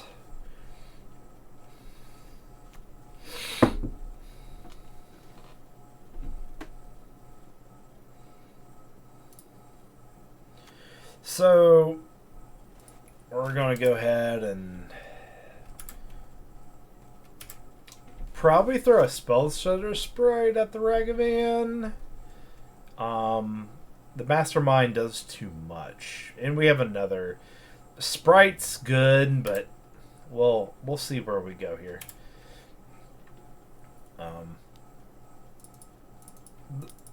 In all honesty, the reason why we play Faerie Seer is literally to block Ragavan. That is the only reason we're playing Faerie Seer. We don't. Other than that, we have no other reason. Faerie Seer is good, but it's not amazing, and so, yep. And we're okay. We're good with that trade. We are good with that trade. See if he does it again. Yep, he does it again. So, the important thing here is sure. We don't care about graveyards. We're not playing Snap. We're not playing Tempo or Control. We're playing straight aggro. Sure, you can have a Delta. Yeah, he's Obosh, so. Oh, good. Like I said, so we can Faerie Seer here. We can take our next 2 cards. Ooh, double Una. We can have both of these. That's fine. But we definitely need the sprite first, because we want double sprites. Like I said, Faerie Seer is in here to block this card. That's it. So, anytime we see this, we're blocking. And he's probably not going to play anything. He might. Okay. So, yep, we block. And he might try to bolt. He may not. If he bolts, we sprite it. Live another day kind of thing. Oh, he gave it first strike. Sure.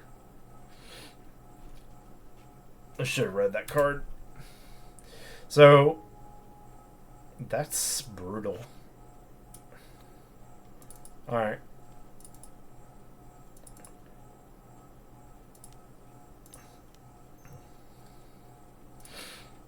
Yeah, we'll just do this.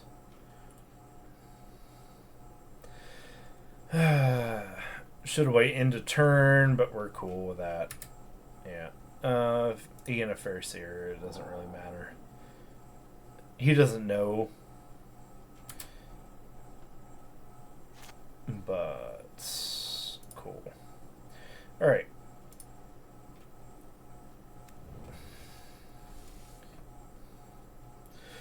I don't want to...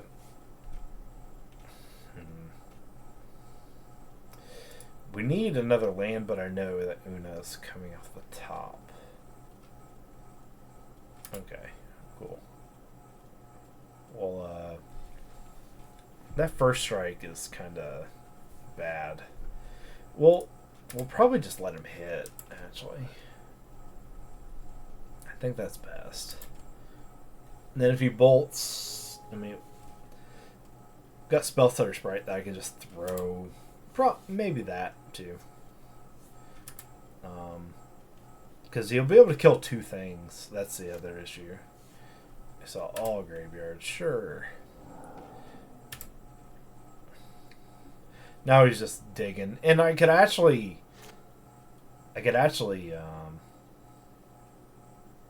pop this too for a card, which I kind of know. I know what it is though. So we're gonna take this. So I think we have to. So we'll because he'll just first strike. So and then we know he does that. So we can Una.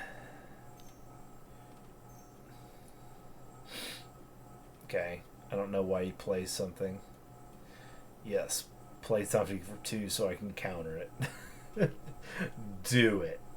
I dare you. Oh, he's actually playing my Una. Well, it does block, doesn't it? But mine's bigger. Sure.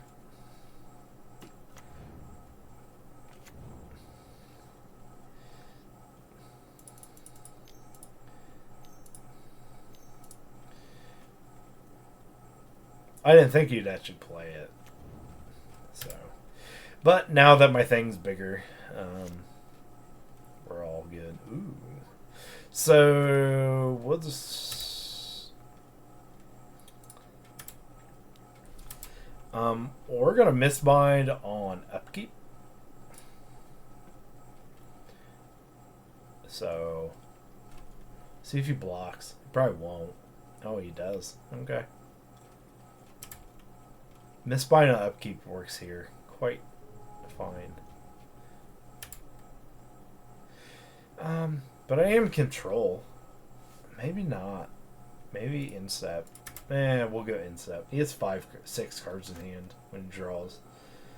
So we'll be fine.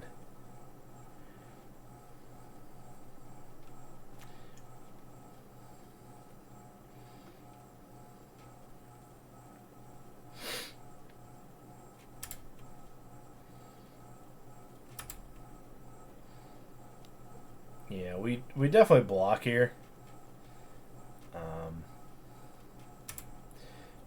The Ragavan hit. It hurts. And I could actually misbind here too, but I'd rather the Ragavan die. Well, actually...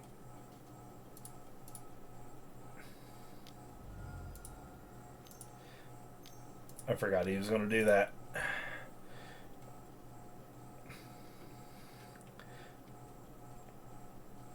Okay, we'll do this. We'll tap him down.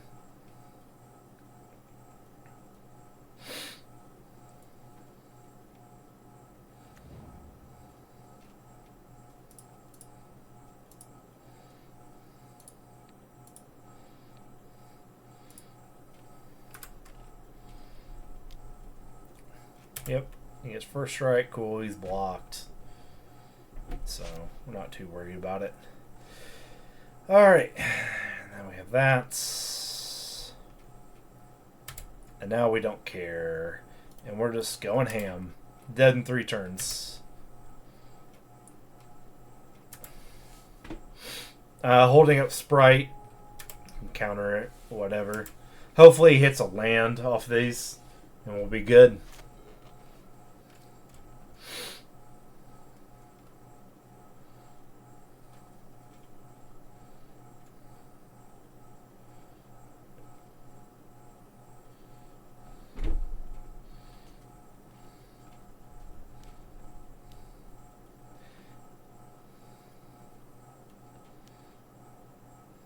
Yep. 3-2. Okay, we can... I may block this. He's going to make a dude. Yep. I think we just let it hit because next turn he'll hit for 3, 5, 6, 7. Okay, so he hits for 6. So, I mean, he still loses, right? Yeah. But getting rid of the Ragavan is nice. Yeah, let's...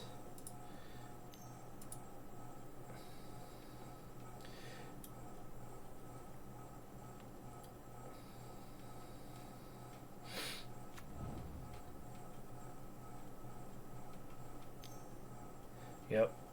This is what I thought. Bolt.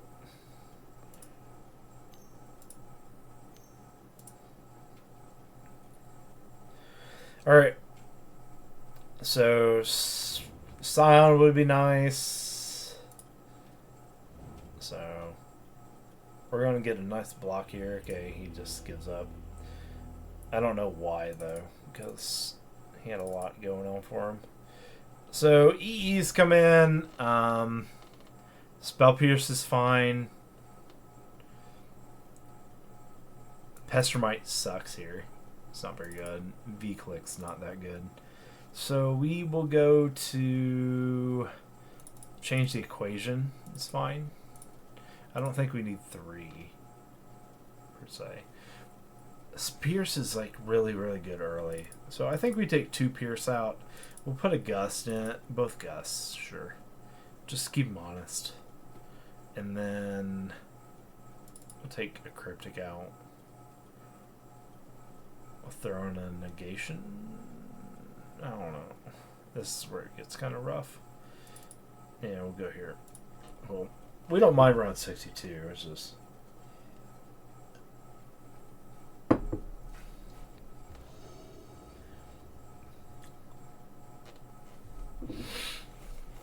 Alright. So...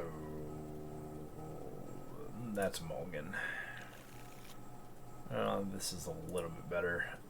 Get away a land. We're good. Okay. See where we're at here.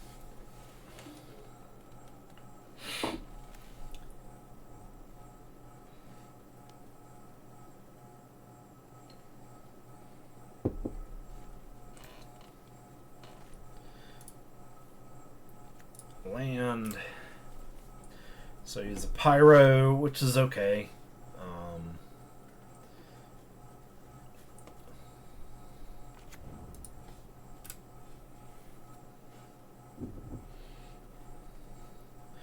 Cool. Yep. Oh, wait. Whoa.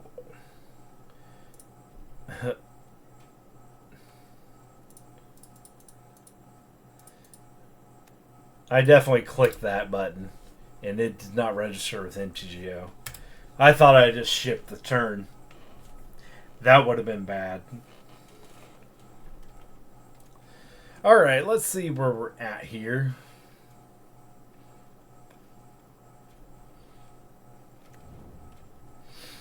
Gemstone Caverns. Cool. Alright, we're going to play Faerie Mastermind at the end of this. He might Pyro it. We're okay with that.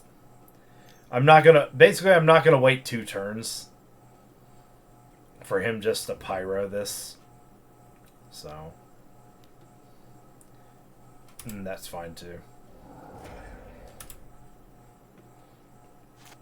Like, it doesn't matter to me that much, kind of thing. Okay. Cool.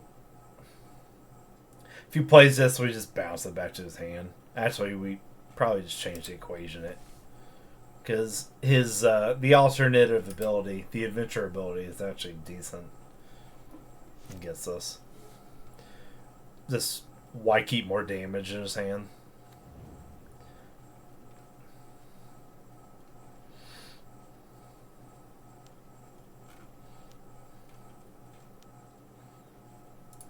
And this is why we brought in Change the Equation, guys. Right here. Cards like this. Pay 1. Oh.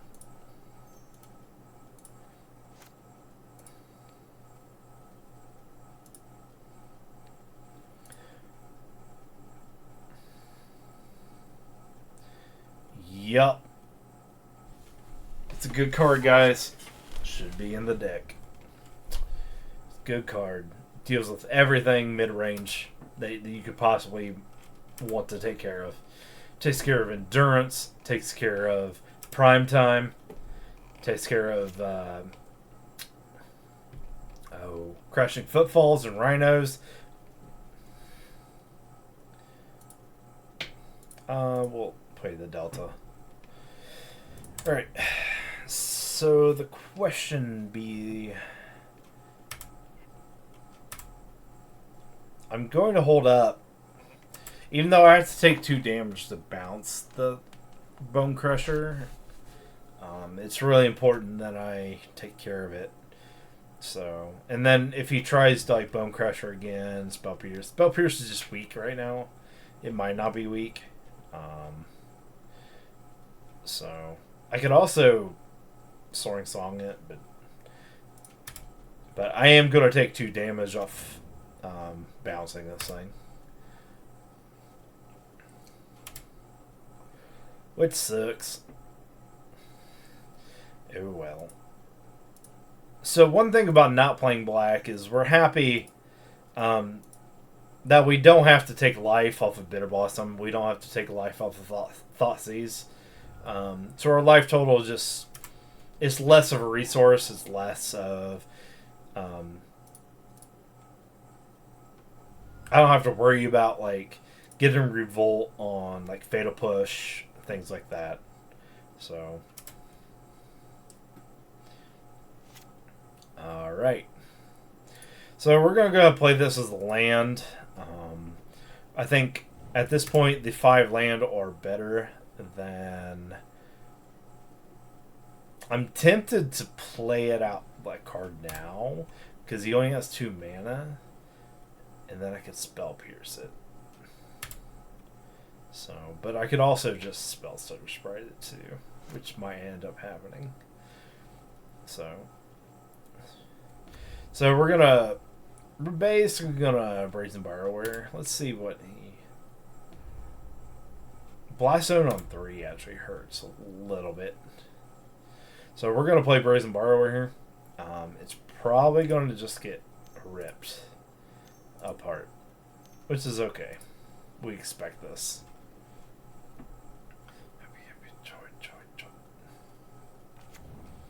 Alright. So we're going to sprite this. See if he has another answer. If he has the other answer, then what we don't want him to do is to adventure this again, though. So...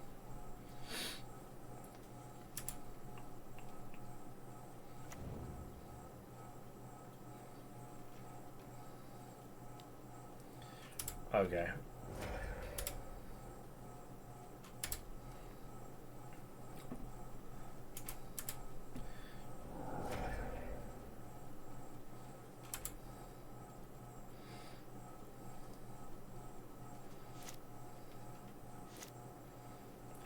Okay, well, at least I have the change of equation for the Bone Crusher coming down next, so He's at least not going to get that.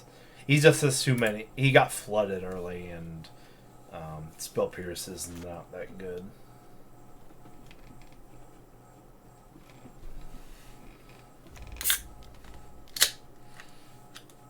Yep.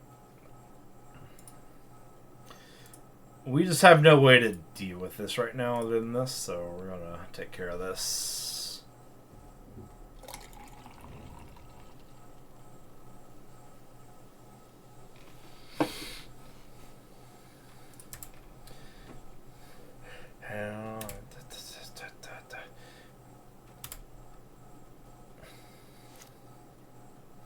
Cool.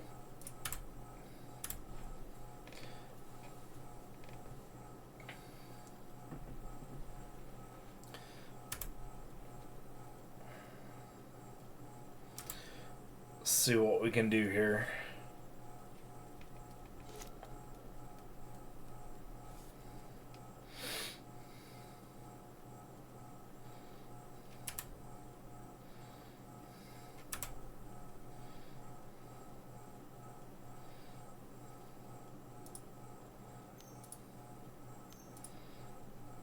We'll go ahead and throw the in out.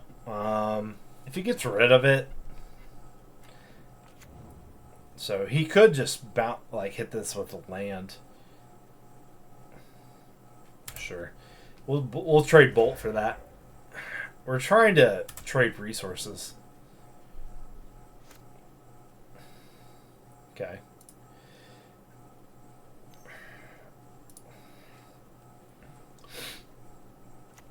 This should help our. So we do need the land, kind of. Faerie Mastermind. So we do need the land. 6 land is actually very important for us. We can play multiple spells. We can play to play like a 4 mana spell and then protect it with counterspell. Pretty important. He may just shock this with one of these lands. Okay. Okay. So.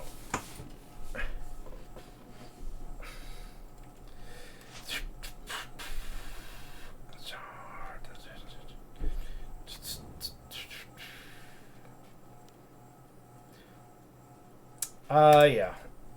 Just Flame Slash. Like I said, it's really about just exchanging resources at this point, and whoever wins that battle, who draws better, but, you know. So, end of turn, we're going to Faerie Mastermind. So, we're not going to play the activation. If he tries to draw anything on his turn, like throws a Fable down, we'll counter it, of course. May even try to Spell Pierce it, just see if he taps something important to get, but we'll see. There's going to be a big turn later that mana is going to be a resource and a problem for him that Spell Pierce will come into play. So he's actually casting the Bone Crusher threat side. So we got that. Cool. Well, he kind of top decked, so I mean he has so much land stuff, so he can't do that. Cool. Okay. Question is, do I just flash and block this? Because he has a lot of ways to deal with it. But this isn't going to go away at all. This is just going to keep kind of hounding me over and over again. So I think we'll just block here. Because after this turn, he's going to be able to give this thing first strike, which is not going to be fun. So I think dealing with this now is actually advantageous to our position. So, unless this thing has first strike. Okay, it doesn't. Good.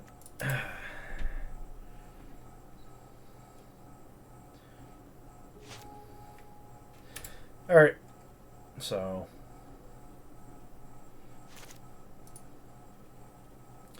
Okay, there's our 6th land. So, alright. He's probably won this. I mean, he took his Obosh out because he sideboarded, so his main board is clearly, you know, he has even spells now.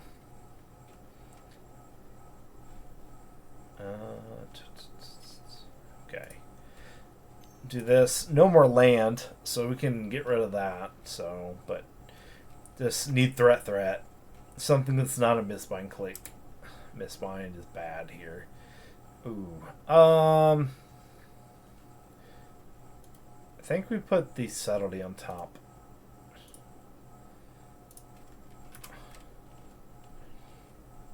So, Spell Pierce is really just meh at this point. It's nil. Nothing good. I think we just pass turn, no matter what he plays.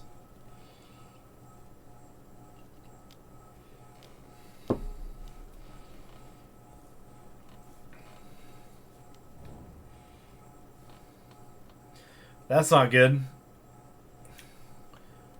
That'll win him the game. So we're card behind basically. If I would have had that subtlety in hand, so it's a big weakness of Faerie Seer is it actually doesn't draw you a card actively. So, I mean, subtletying this is really nice. So, and we didn't see anything to combat this, so we probably lost this game. So, we'll see.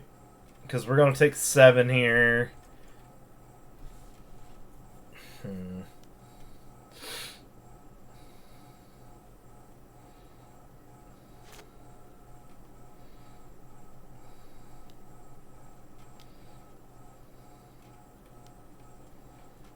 Yeah, we've lost this game.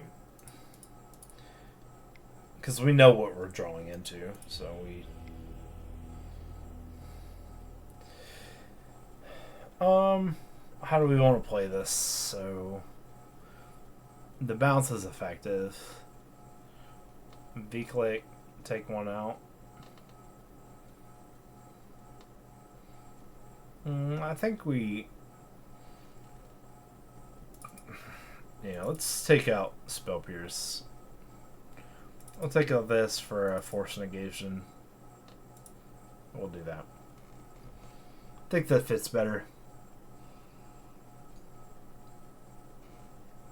So, bring in Cryptic again, so we start having that kind of control mechanism going on again.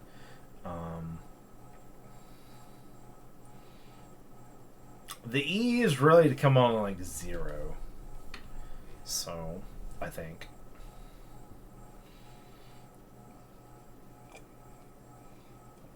And in these decks, because it comes on 0, he's not playing anything that we're going to have to discard to, pretty much. So, holding in our hand isn't a bad thing. You know. Unless he's playing force of...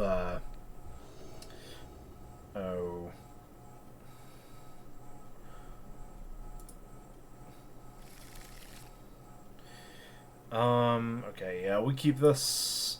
The good thing about Faerie Seer is you can be a little greedy on your hands. We don't necessarily... We don't care too much about it, but we'll go ahead and Delta. At least you know you can fix your draws a little bit. So...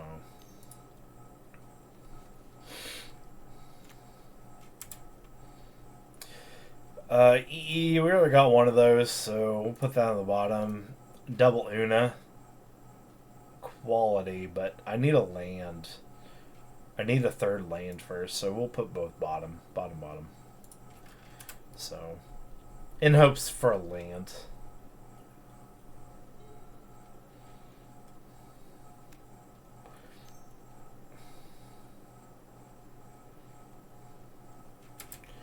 Cool. He's smart for taking out the Faerie. It takes away Sprite.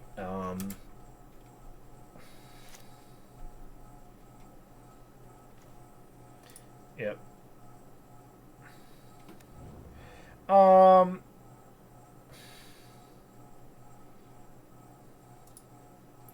we'll go on Faeries here again.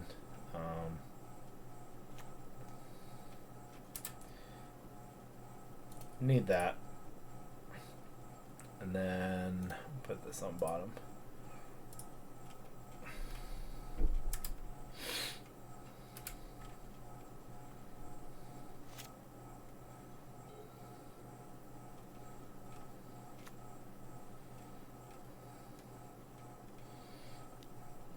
Okay, he did that. So we don't want to see a Ragavan SPAD here. It's going to have to be okay. We'll probably put the E on one.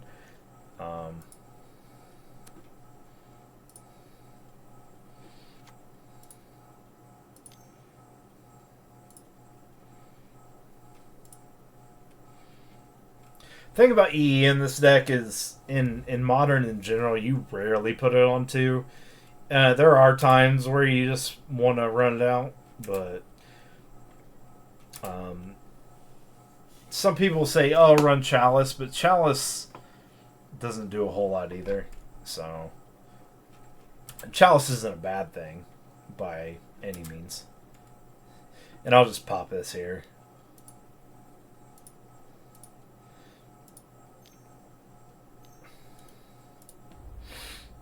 So we'll just blow that up.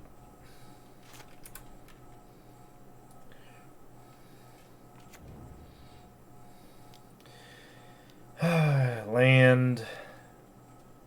Oh, okay, we got plenty of basics. This doesn't affect us at all.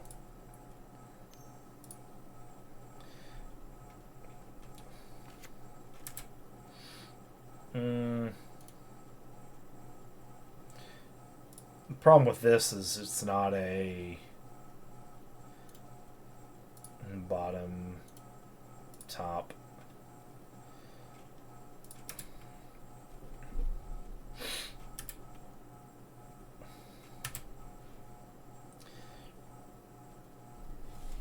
It's not a land. We need a fourth land. And we're okay with change the equation because it counters everything in his deck. So we're cool with that, but not really cool with Oop,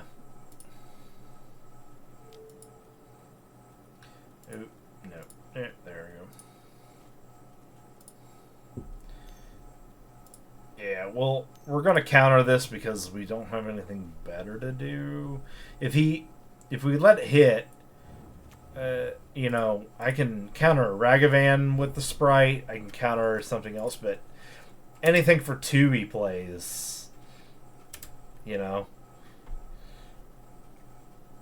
we don't have to, you know, there's nothing we can do. We take this. So. And now we get a little, this is kind of where the strategy becomes. When do we play Una? So we definitely attack here, but do we care about the 4 damage here or the 2? I'm going to hold off on Una. I want to see what he plays and then end of turn, next turn, on his turn, Una in.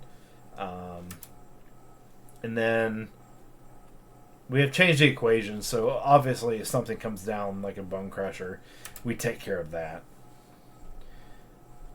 So it's kind of a race at this point to see who tops decks the better thing, and we just top deck something that's going to take care of anything he has going on. So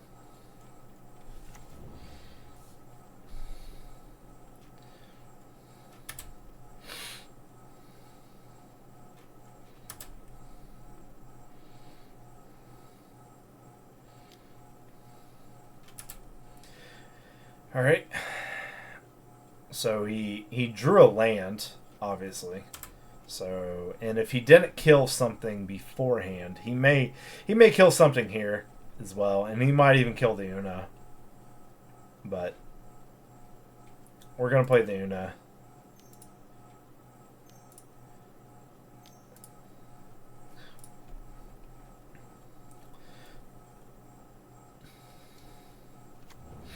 All right. Okay, he bolts that. That's fine. We're okay with this. We're gonna just keep racing. Even though we're losing this race, we're gonna keep this race going. Land would be great, so I can misbind. Okay, that's perfectly good too. We're gonna keep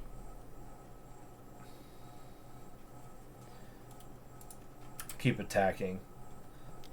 So.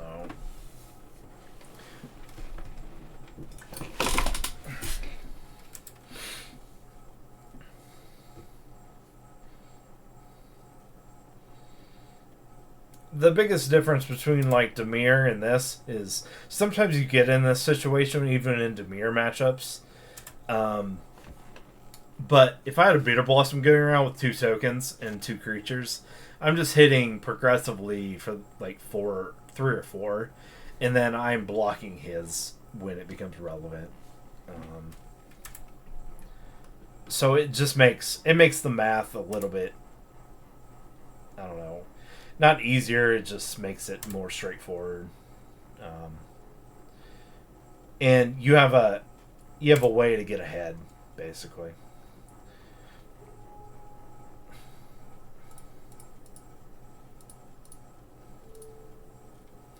All right. So he also, his Blood Moon is actually hurting him a lot.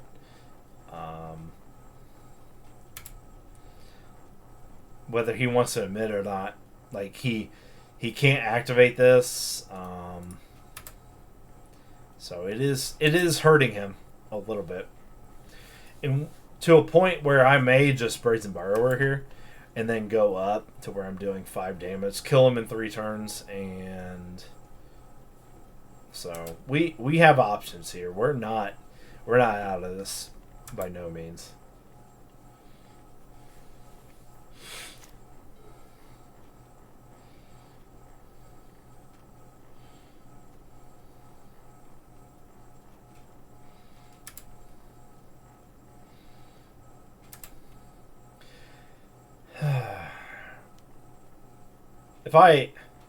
The thing about this is if I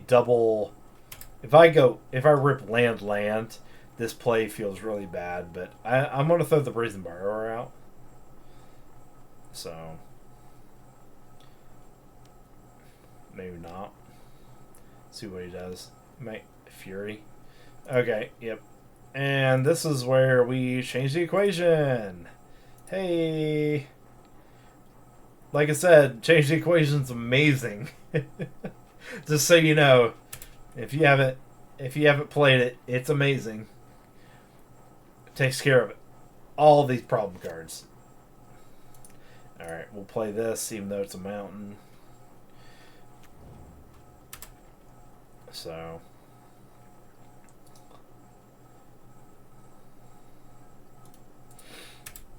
and I think since we have to change the equation, we're going to allow him to go through his turn. We could upkeep, but I think with 2 cards in hand, we're not too worried about it. He's obviously scrapping off the top of his deck. We'll misbind at the end of turn if we see fit. I truly think this Magus of the Moon is hurting him more than it's helping him. So we're gonna do that. We're gonna put 6 on board, kill him in 2 turns, feel good about ourselves. So we'll just okay. Yep, there's the other Fury. Oh look, another change the equation. This card's good. Just so you know. Card's good.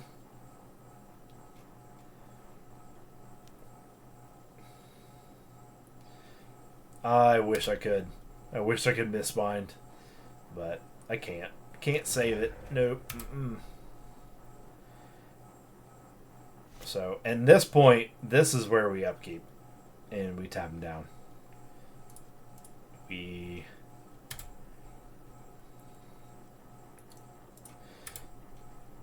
has no cards in hand.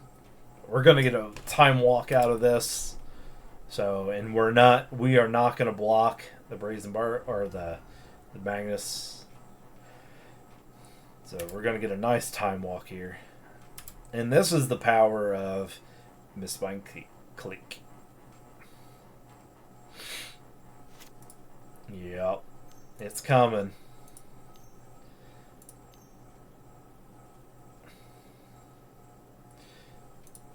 So even if he kills the Mistbind Clique with like a Flame Slash or something, like we still get the Fairy Seer proc. So, oh yeah, tap tap tap, tap all the lands. So, dead in 3 turns with counterspell up. So we'll take him to 7, and technically I have lethal next turn with the Brazen Borrower, so if I draw a land here, I can pretty much go for the win. So, I don't know. There's no... I mean, yeah. I don't understand why he's coddling this so much. So, I know we have this into turn, we V-click, or...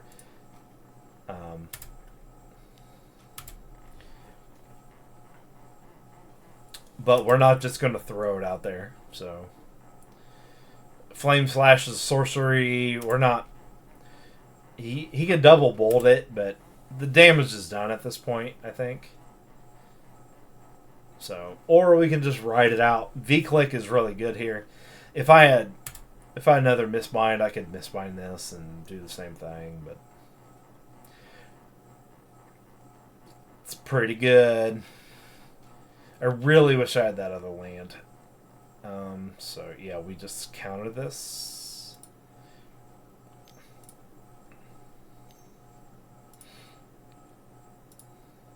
So it's basically his only... I could also bounce it and then hold the counter spell for next turn. Oh boy.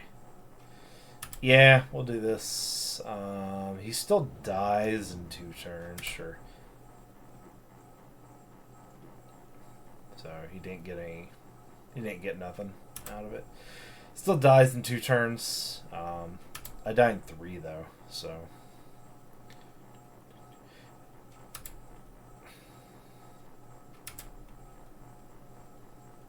Let's see, you got a bolt off that.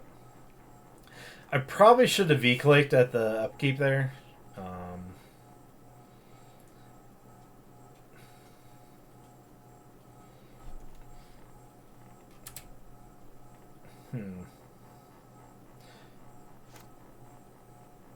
I also could have bounced this, not take damage. Aether Gust is good. We have double bounce here, so we'll see. I Aether Gust the Pyromancer after his draw step. Yeah, we're happy here. So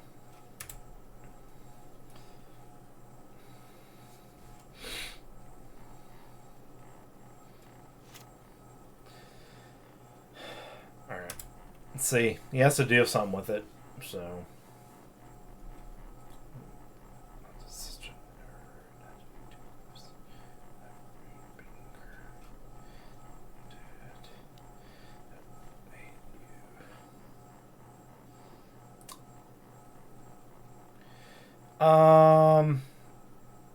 I think we have to Aether Gust this.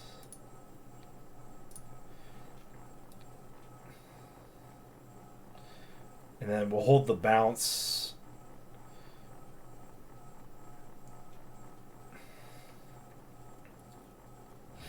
Okay. I mean, he's not going to get another draw. That's the power in this. Sure. We're not afraid of this at all. I wish I would have had another land there. He's probably going to discard this because trying to find something.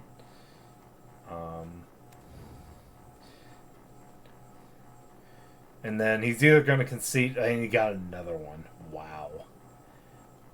So I have to... I have one. Jeez. Wow. Wow. What a draw. What a draw. So we're going to get a scry here. So we have to bounce the token.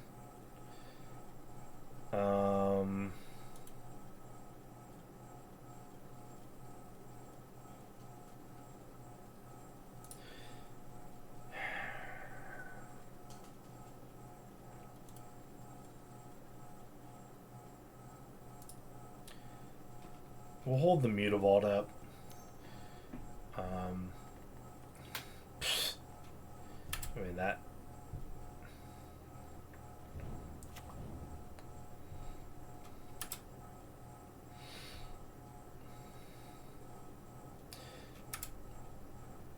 Alright, we're not winning anymore, so... Go to 3. How'd this work out? Yeah, we're dead. For sure. Because even if I block here and here, he still takes 4, so I have to block here. I mean, we're losing for sure.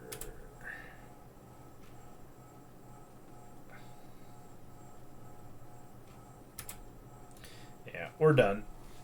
Alright. This is why I don't like it. Because if I had after Bitter Blossom going, we went a long time ago. So not a fan. So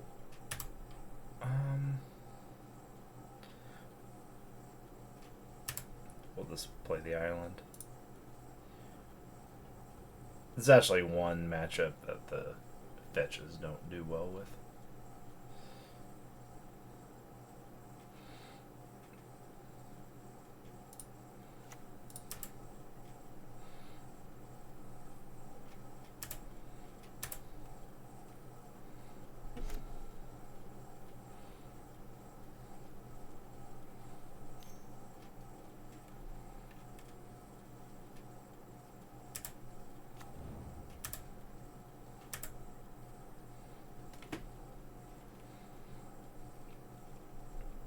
Actually, Mill's so good now, I don't know.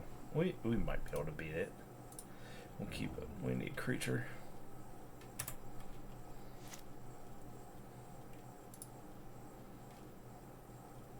Okay, if he plays... Let's see what he plays, because he clearly doesn't have another land.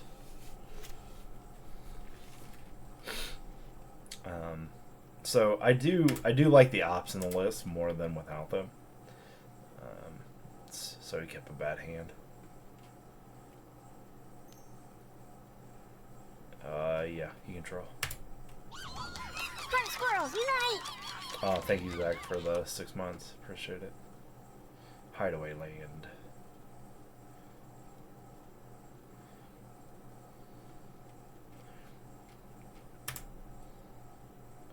Alright, so we saw another opt, or no.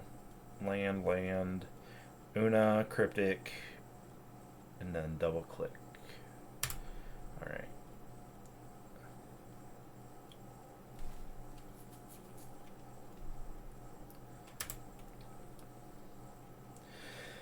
We're gonna Mastermind here. So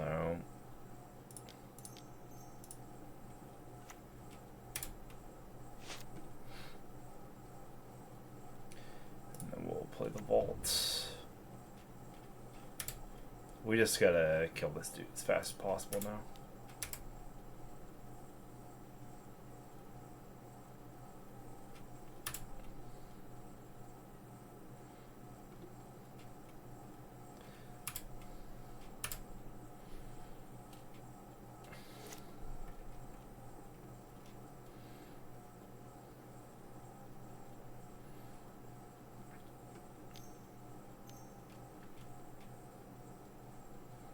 That is true. Okay, we're getting milled for 4, so double pierce and a land. Alright. Oh yeah. I probably should have played Faerie Mastermind on that Visions, so this is a key reason to play the matchup. So probably going to just throw in the Borrower. So this is one big thing about Seer. Seer doesn't have flash, so we don't like that.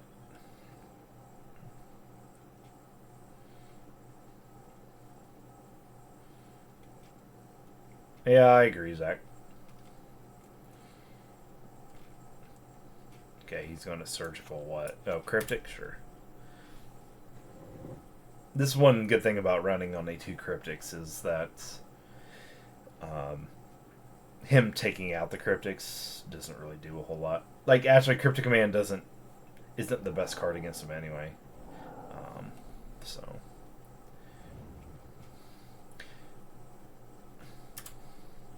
So EE will come in to take all these 1-drops out. So we do know that. So we're gonna play the Riptide here.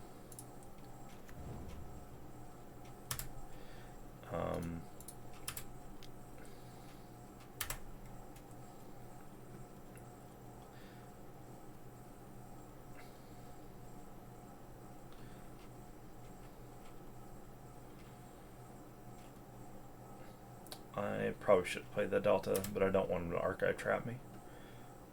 We're going to upkeep Mistbind.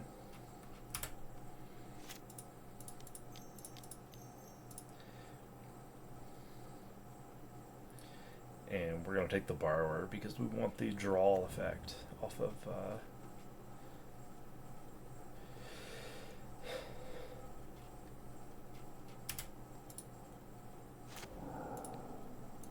off of Mistbind to stay active. Cool. So now he can't do anything crazy. Cool. He's dead in 2 turns. We bring in everything here. Even though some of these cards don't do anything, we're okay with that, actually. We just don't want him to go off. And then if game 3 comes down, then we can take maybe some of the others out. But change the equation's good. Eighth Aggress is worthless. The E is good. Grafdigger's Cage is not very good. The Olvar is more of a creature than anything else.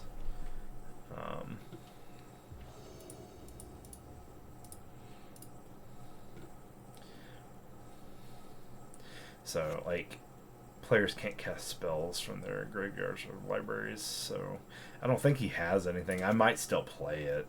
I mean, I don't think it's that bad,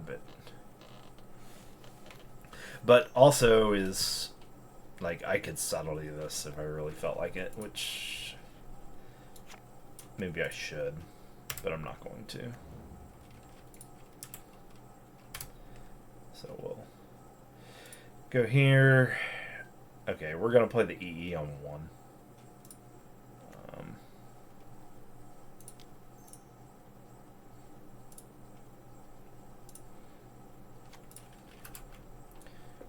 Instead of the Grafdiggers, because Grafdiggers just don't do much.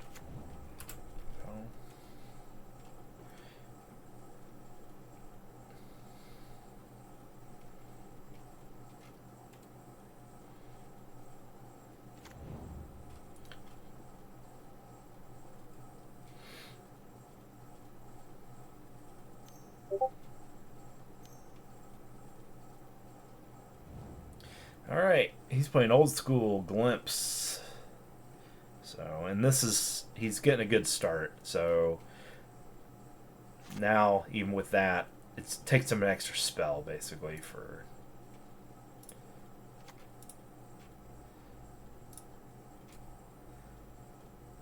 him to do anything. So, and that one spell is the difference between us winning and not winning. So,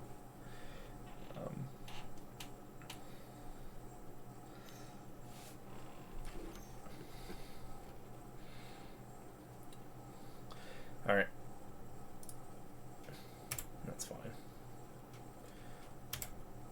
So his 3-drops are the problem. Those they are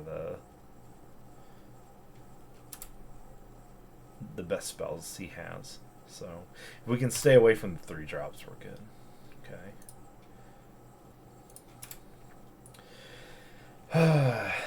Need a land. How many lands did he mill? A decent amount, like 4 or 5. We'll see if we can find one off this opt. But we want to opt at the end.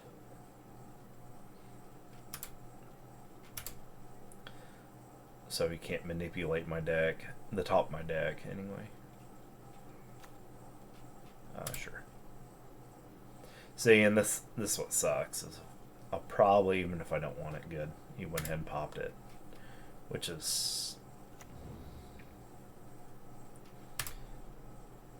Okay, it's not what we wanted anyway. The counterspell wouldn't have been horrible, but he should have waited for me to opt. Yeah, see, I want that. And then he could have, like, done it in response. Anything else? No. Okay.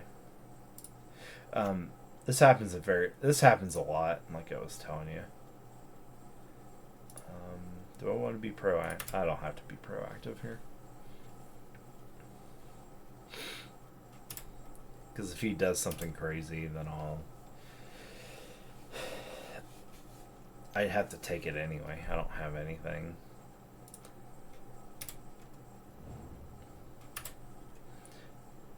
But we only have half our deck left. So he can't win against us.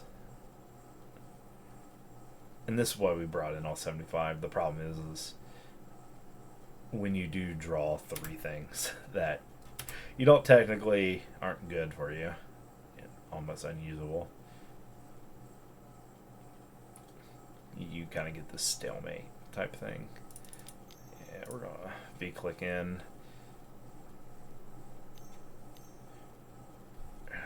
Drown. Yep.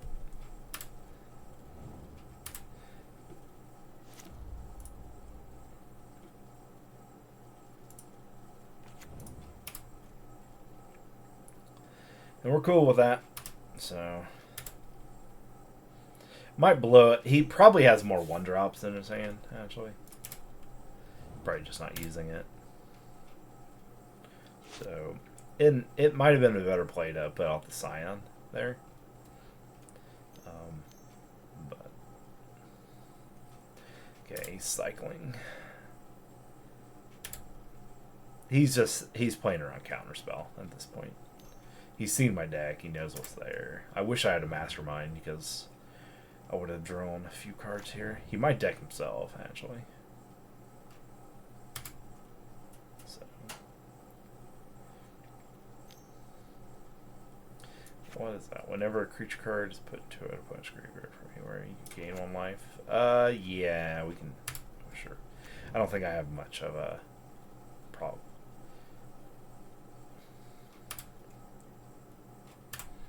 Oh, I forgot.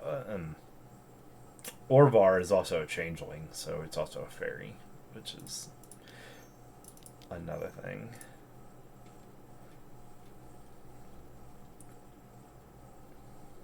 And this Profane Memento thing, I can blow it up too with the EE, so.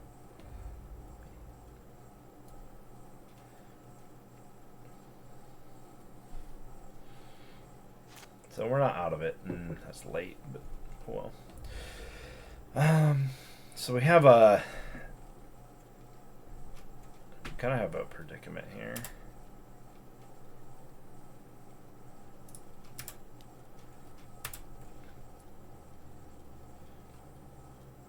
No, I have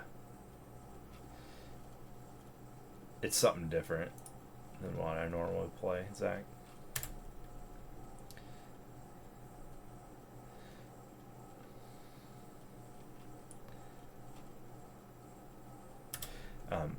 But as you guys can see, like, even though this Orvar would be really strong here, I don't want to tap out. I'm really hesitant to tap out.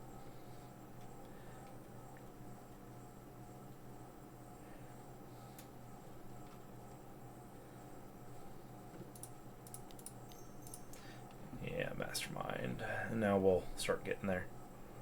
So I have to really watch about the cards I play.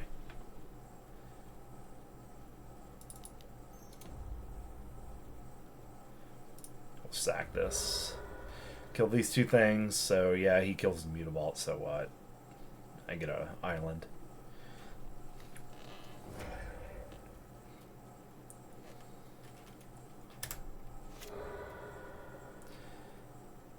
If I have one left, that is. Quick glance of what I got left, and yep. So now he's dead in a couple turns. So yeah, and I still don't want to tap for this Ovar.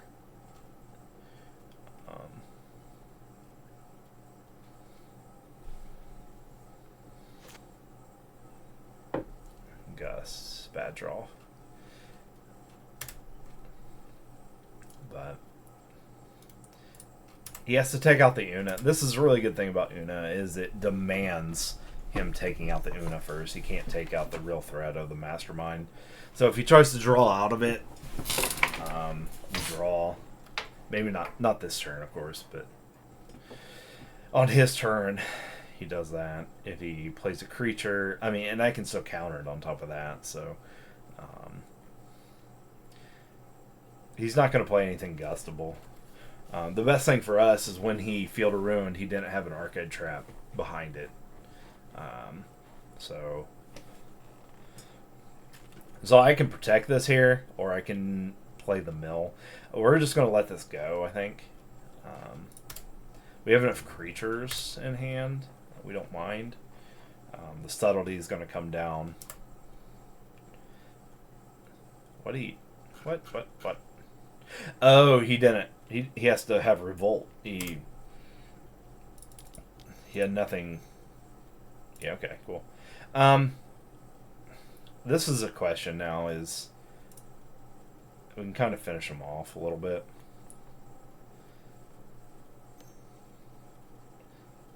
Sure. He drew 2 cards, so we draw off of this. We get this, we'll get the Ouroboros. So, and then it obviously it's not a Faerie. Oh wait, I thought that was the end of. Yeah, that sucks. We might lose here. I thought that was the end of his. It was the end of ours. Oops, my bad. Shouldn't have played that. Oh well, we'll probably still win because we have 1 for. Yeah. Sure, he can gain a bunch of life. This is bad. This is really good against us. 72. Okay, cool. He probably just won the game with that. So, but there's not a whole lot of things we could do there.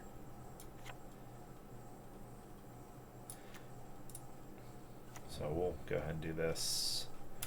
We'll just keep attacking. So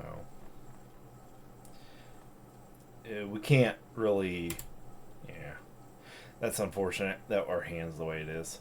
So, but bad luck.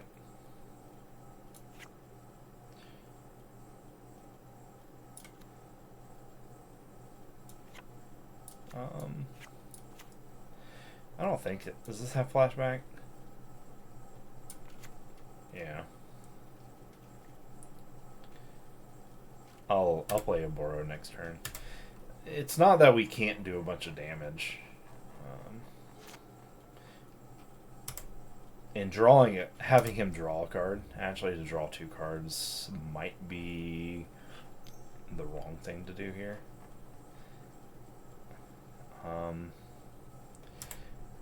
Yeah. so his lands are very devastating to us.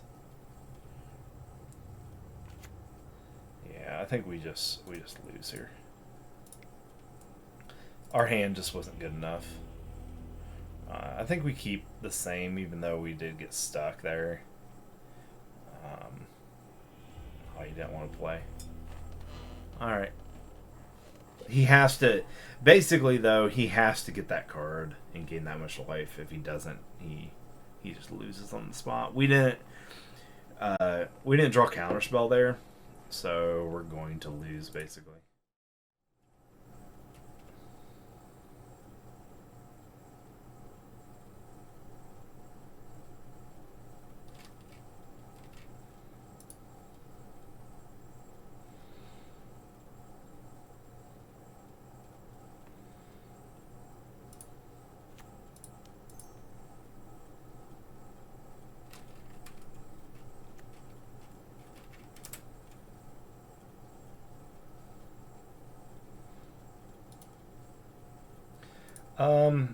Oh, put the misbind down. Go ahead and do that.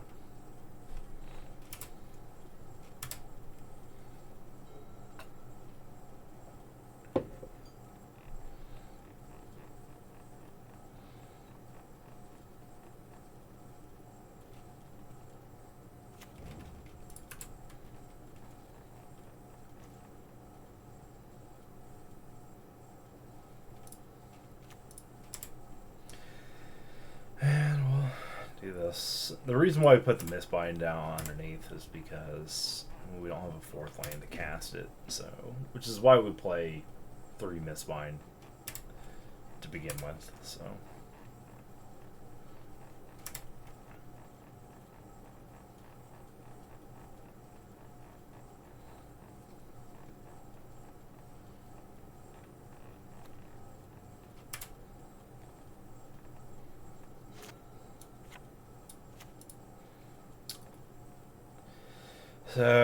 it's probably playing Leyline Binding. Yeah, he definitely on Leyline Binding. So Spell Pierce isn't the strongest right now in the meta because of the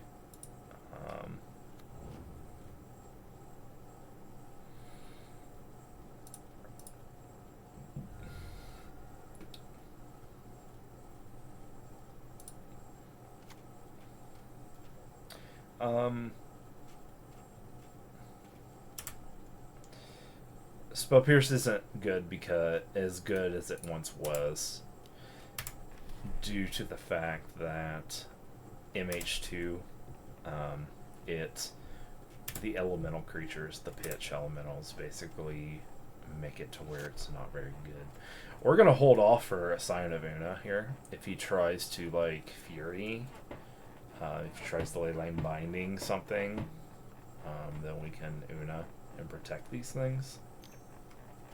So instead he iterates. Okay. Yeah, we get iteration. A lot of people think iteration should be banned. I do not believe it should be banned. I think it's decent power level for the format. I think people over exaggerate how good it is a little bit. In honesty, if any card needs to go, it needs to be Mishra's Bauble. Bauble is in way more decks. It's just doing more things, basically. It actually allows for more greedy deck construction than the others. Elish or Dryad? Probably Elish gone. And see, this right here, this is the exact interaction that we want here. I'm up a card for playing a V-Click. Like, so V-Click just says draw a card now. Which is pretty broken. So, and now we get to... We know he doesn't have any instant speed removal. So, on his upkeep, we're just going to tap him out.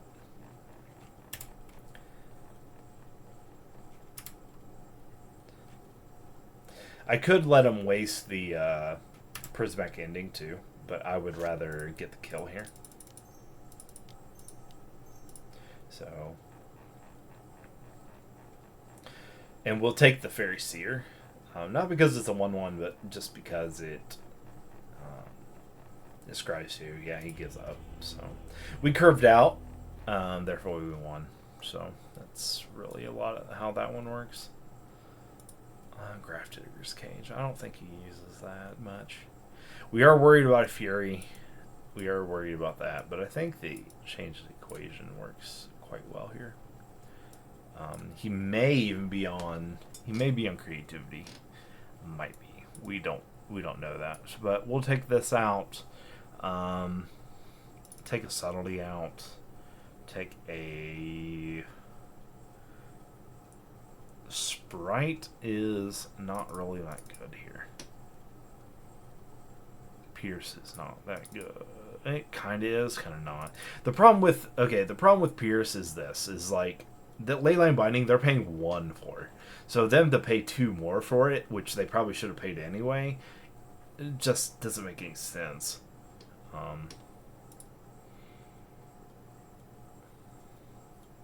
Like, it's not that big a deal for them to do it. And that's why Spell Pierce is, like, thrown out of the works here. Okay, this is good.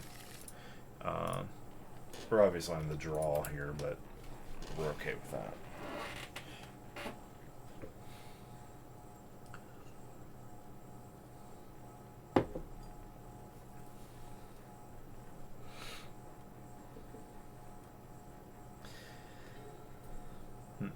With that said, even when I misbind, like it's if he has the Leyline Binding in hand and a untapped land, I can tap him at upkeep. He'll draw the binding or the land, and then he just plays the untapped land or like the white source and then bindings with that, you know. So it doesn't affect him too much. Ooh. I think we throw the Borrower down because we don't, and then we keep the V-Click. Because we have the land to cast it later.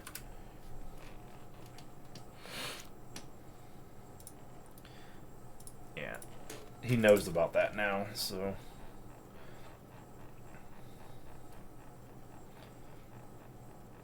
So he's going to have to. It's going to be a struggle for him to stabilize the board. So. Okay, we're in 6. So bouncing this is lackluster. He might kill this. Yeah, he'll kill that, which is what we kind of want in a way. So what we have to do is we have to let him go through these motions again. And then we're going to bounce it and then counter on its way back down.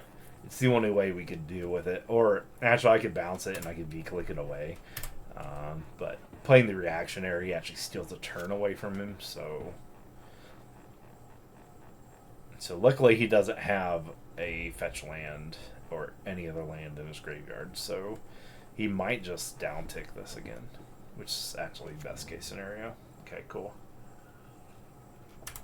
So he's playing Valakat. So he might tick up.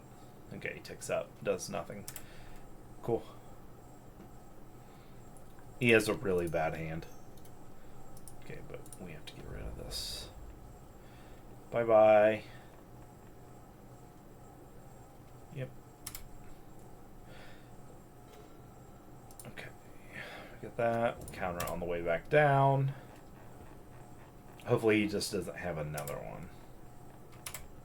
Like I said, I could V-click here, but I think it's best to counterspell it.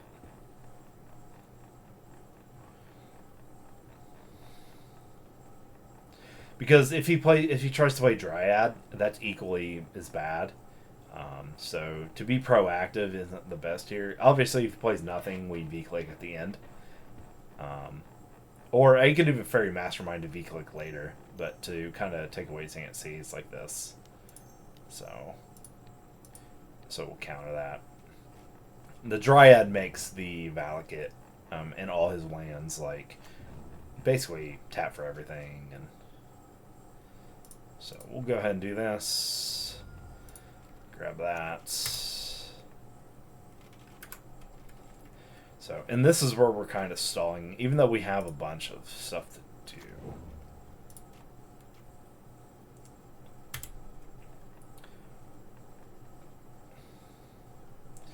So let's, we kind of have to be proactive here.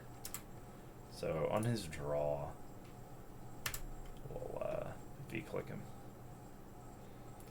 We want to see his hand completely.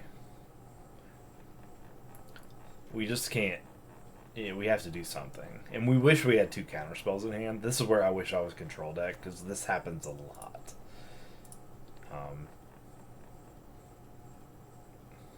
So playing black gives us that opportunity to be able to stabilize the board over. Do we care about a Rin 6? He can also cast the Omnath, which is a problem. Basically, what don't we want to deal with? The Rin 6 or this? I say the Rin 6 is probably the worst. Yeah, let's get rid of the Rin 6. He's probably won this game after seeing that hand, and we're stalling. So, and this is when I say that other decks do this better. Like it's turn 5 and we've done 2 damage to him. Merfolk would have 3 creatures out by now, probably, and you know they'd have a vial and stuff like that. So we have to think of playing it like that too. Like I'm not. This is why I'm not sold on this kind of a deck. So too much variance on things like that, and no, Elvish Norn's probably going to come down. He might play the Omnath. Don't really know.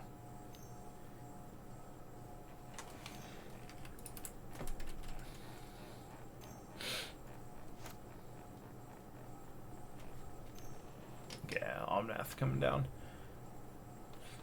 So we're sustainable against this because him gaining life is actually the problem there.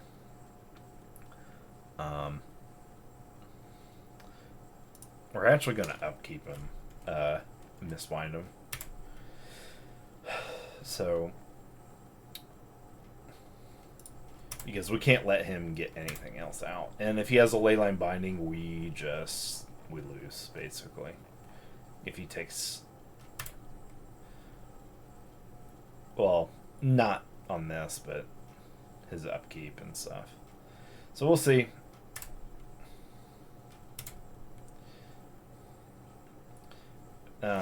And this is another just...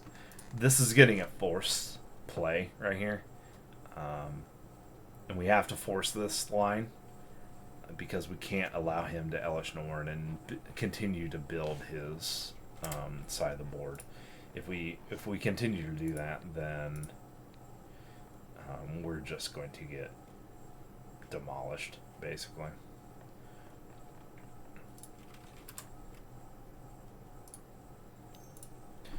So he's gonna float. I don't know why he's trying to float. He doesn't, unless he has some instant. Sure, yeah, see, he's floating for no reason.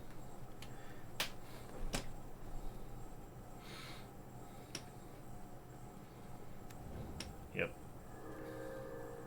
So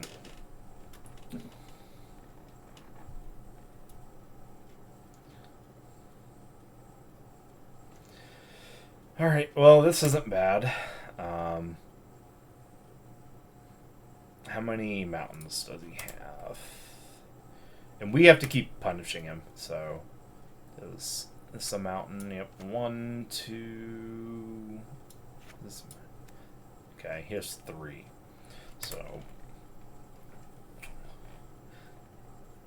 So we're not playing any kind of land destruction effect.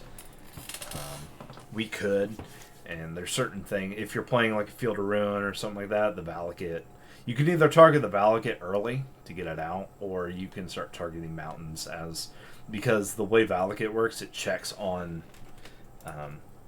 resolve. So if you cut the amount of mountains down to less than Valakat triggers, the trigger will still go on the stack. It just won't do damage unless it's there's 5 mountains out there. So I don't know if I want. I think I'll play the Faerie Mastermind and then an opt. So, and if he tries to draw a card here, I'll definitely Faerie Mastermind.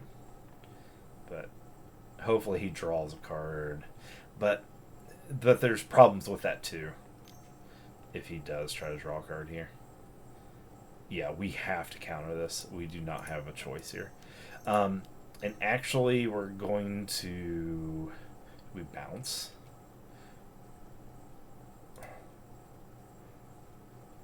Bounce, draw off this. Yeah, I think we bounce.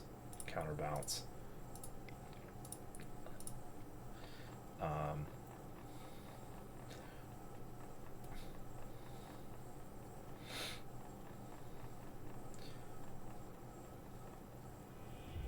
Okay. It just sets him back. He's not hurting too bad. I don't know why he thinks this is the worst thing in the world. So after we do this, we bounce there. I can opt next turn, try to find this, but at least what I can do is Faerie Mastermind when he drops this again. And so next turn he goes to 11, and then I would have 6, and then he's technically dead in 3 turns.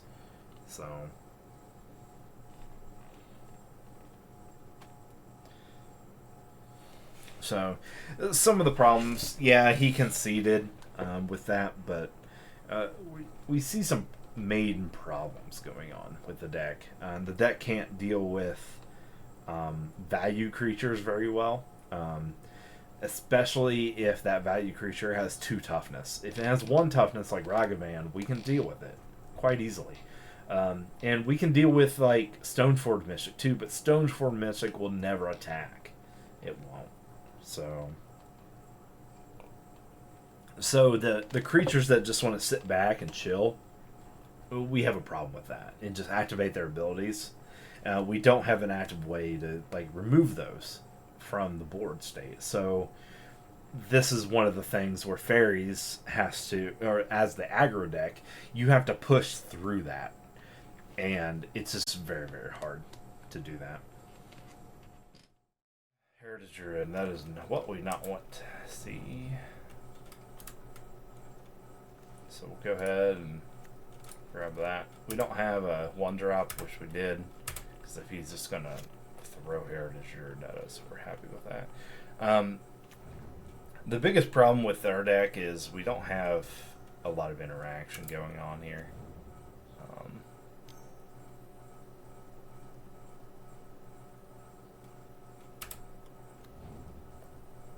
So he can tap for more mana now. And this is where he just elf balls and goes off.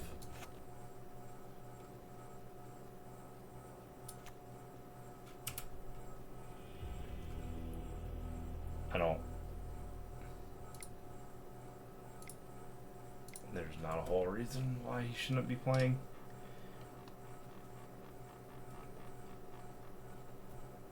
We do want a 1-drop there, so unless he made a mistake or something.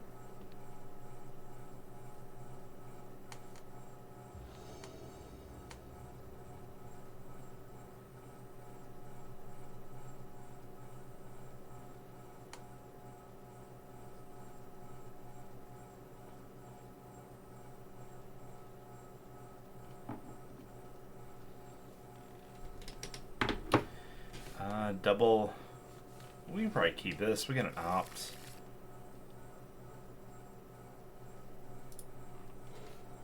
And a subtlety.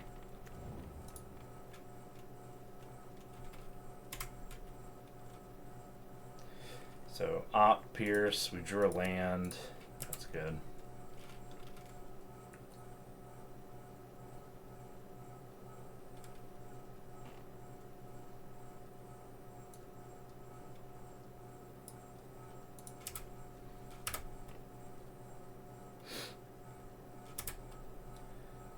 See what he's playing.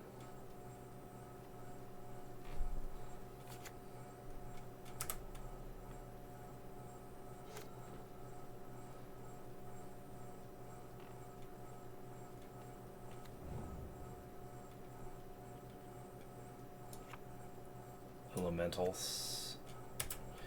Not sure how this is going to work out, but we'll see. So Spell Pierce is probably not the best. Very Seer for that. Do we want to dive deeper? No, we need more land.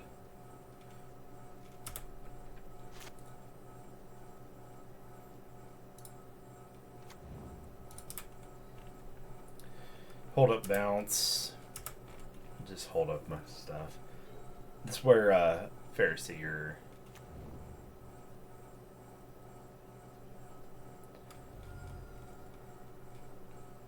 isn't the best. Because it doesn't have flash. If it had flash here, it'd be really amazing.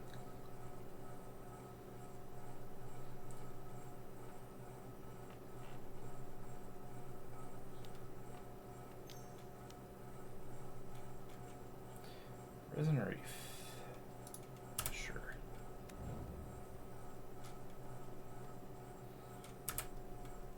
I think we'll just, I guess, bounce it. I could have subtlety it back to his hand, but I think bouncing and then subtletying is good here. Because I'm not going to see, he's not going to be playing a lot of non-creature spells here. That sucks. So the question is I'll subtlety it, then opt.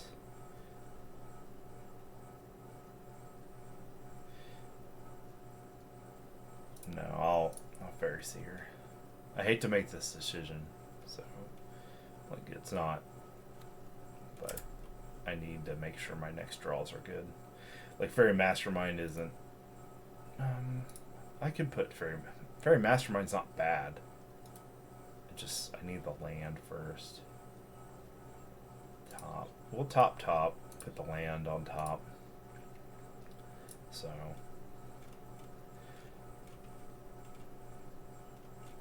I could have actually. I'll probably pitch a Spell Pierce here.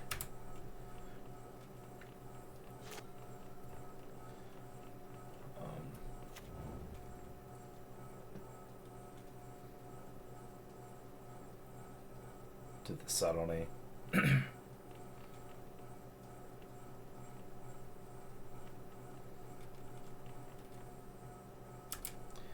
Yep.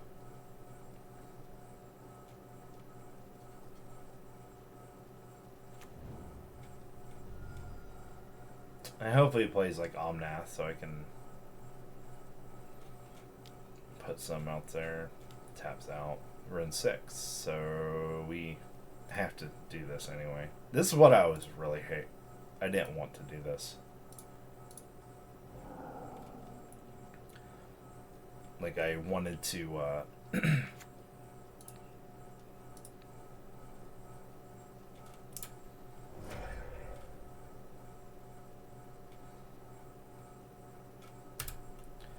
like I wanted to do this for the creature and because I was worried about the Rin 6 coming down. So he put it on the bottom. So he either has another one in hand. But we know we got Island here. So we're good with that. Pretty happy. Alright. We just can't handle Rin 6 right now. That's the big thing.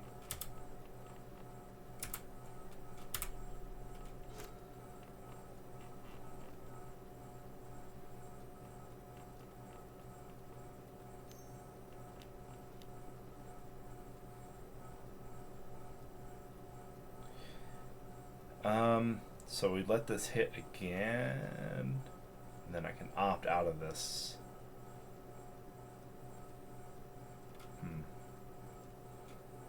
Yeah, we let this hit again. I didn't want him to get a second trigger off, but it's alright. Because him putting lands in free and just ramping is just really bad. I think we just put power on the board here. I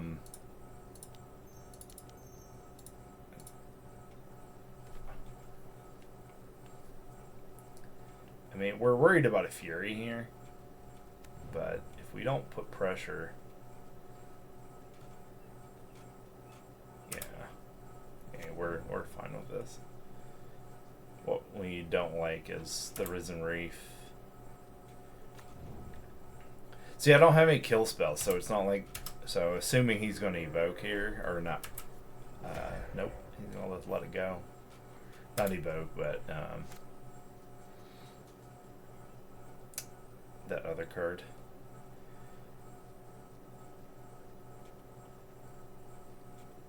Well, we have to kill him fast, so we don't get a choice to be able to.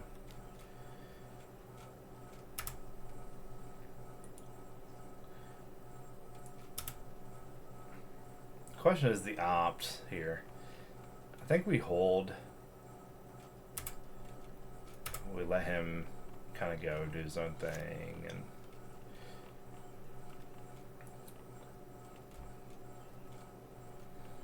we just don't have a good way to deal with Fury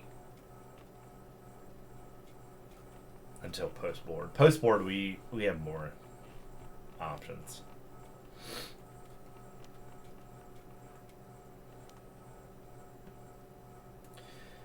Okay, so we can go. Man, I can bounce this. If I bounce this and then do this, he might just replay this. He has to make a choice at that point.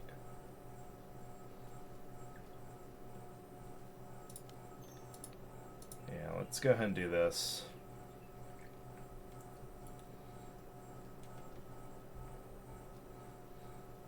Let's see, he might just pay it.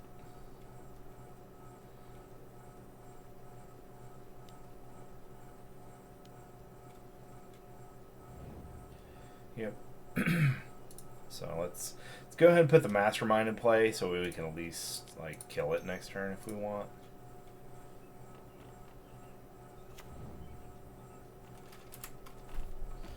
So he might end up bouncing the Fairy Mastermind as well. It's okay.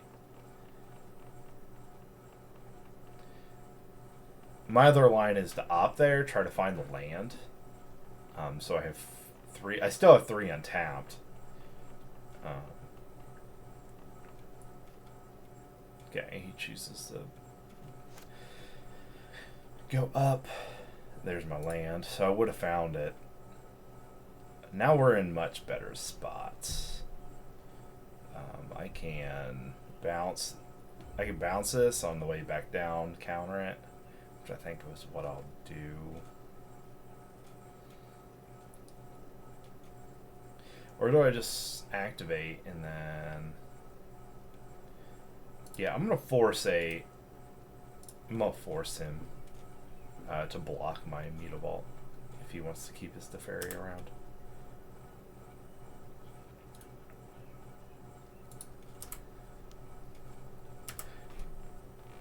So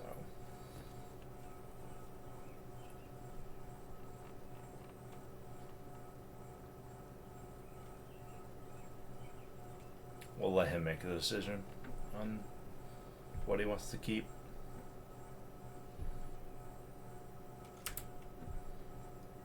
Okay, choose to lose to Faerie.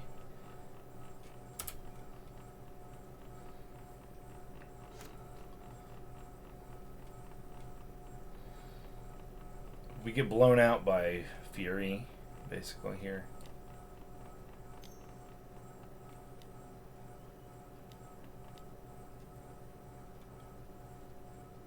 Yeah,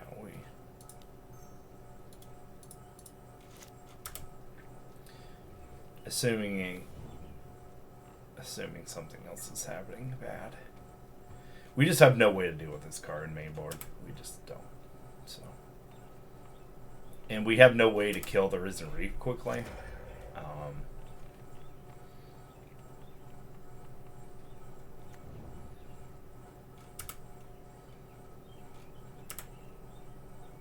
So I can bounce. I can also block this. I can flash block, which is probably the best scenario here to get rid of this thing.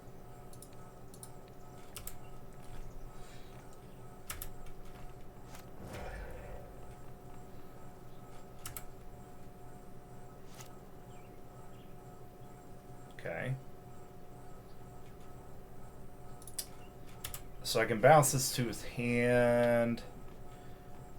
Pre-draw? Yeah, we can just bounce now. Let's go ahead and do that. Just so he doesn't have a million mana to do something. And if he has like Infirmary or something in his hand, he could have spent it right there. I could have countered it. He would have put it. He could have played it for free again, but he wasted Infirmary. Well, oh, that has to be countered. There's no. Oh, it can't be countered. Yeah, this is GG. We can't beat that card. So his deck really sucks for us. It's not very good. He's not playing. He's playing some like Ren 6. He's playing some non-creature spells, but Pierce is like not the best. We'll say that. The best way we can beat these decks, and this is where Mono Blue this loses all steam, is we don't have a lot of ways to deal with these cards that are very, very good in the modern format, that are staples in the modern format. And I wish we did, but we don't. So I think Force Negation comes in over Pierce. And then Sprite's like lackluster here. It's good, but it's only good if we're ahead. So I think we just leave it in, and then probably Faeries here goes away.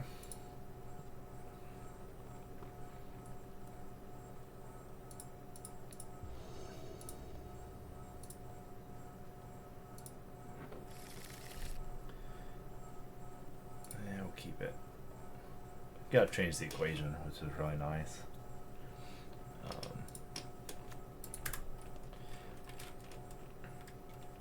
Cut the Faeries because it's really weak. It doesn't do much. It sits out there. It's a blocker.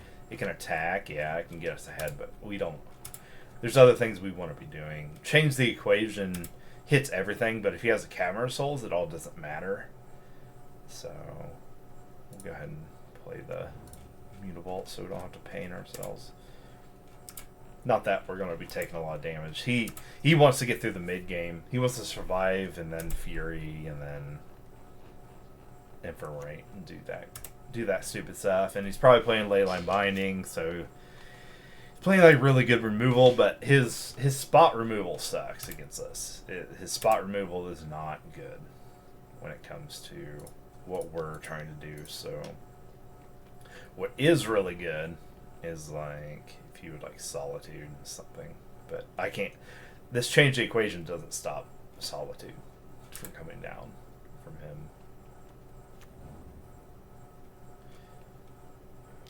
Yeah, there's Leyline Binding. We're okay with that. And see, it doesn't change the equation. Also doesn't take this, but it takes all the elemental part of it out of his deck. So we're happy for a change of the equation in our hand. We just. It takes care of like the big winning creatures, and we just have to like survive this. And now you can do whatever. And honestly, this card is better than Veil of Summer. Veil of Summer's a broken Magic card, in my opinion. So we'll go ahead and put Threat down here again.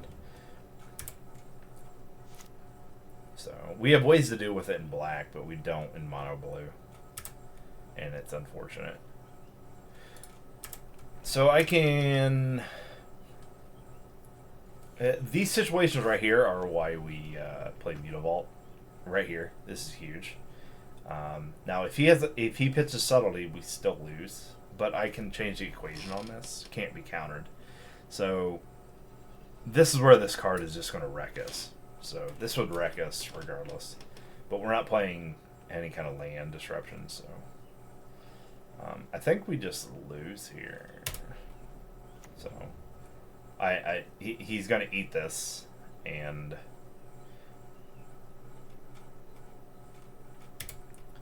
like he's gonna be able to play anything, so can't counter it. So the whole reason this changed equation is to deal with these kind of endurance cards, these mid-rangey green cards that he's gonna play, and now we can't counter any of it. So we've lost completely. So we're gonna play Sprite and just play it to get out of our hand, get some tempo going. Hopefully we can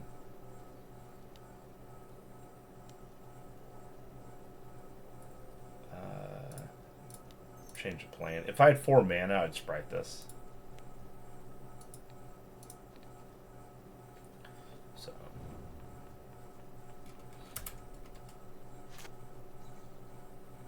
okay, not the card we want. It's good against them. Don't get me wrong. This mind is really good against them, and you.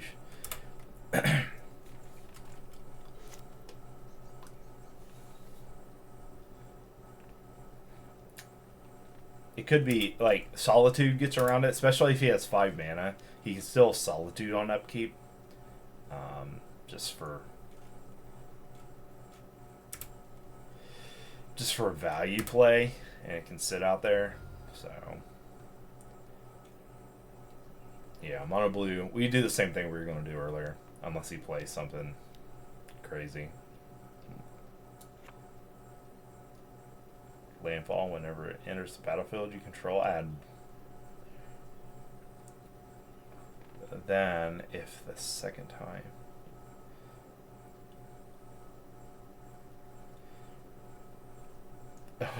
Put that card in your hand. Okay, so every time you get a fetch land. Yeah, well, I think we have to. For lands. The problem is landfall, and I have no interaction. That's kind of the problem here. Okay, well, we'll take care of it while we can. We need a land. Okay, that's fine. Alright. Yeah, I'm not.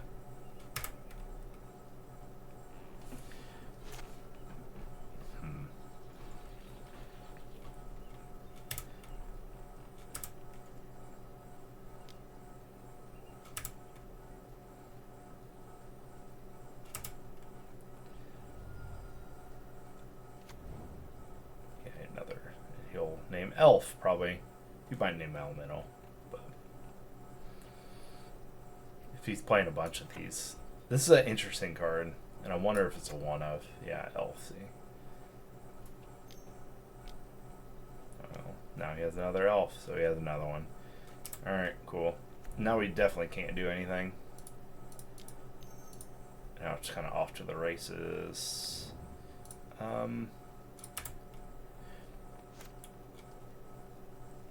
Okay. Got that.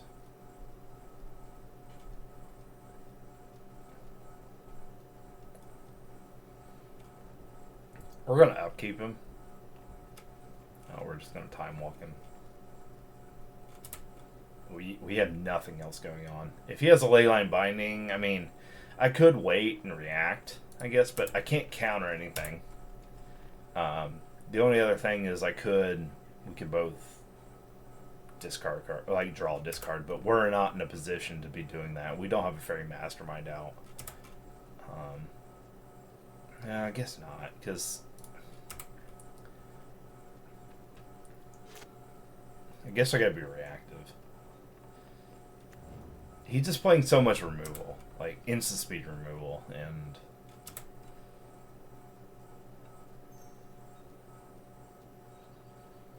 he gets that trigger. Yeah, 7. We'll test the water. So we're also going to just fetch here.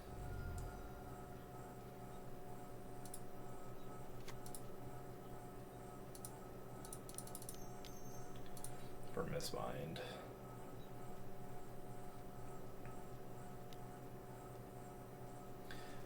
That's fine.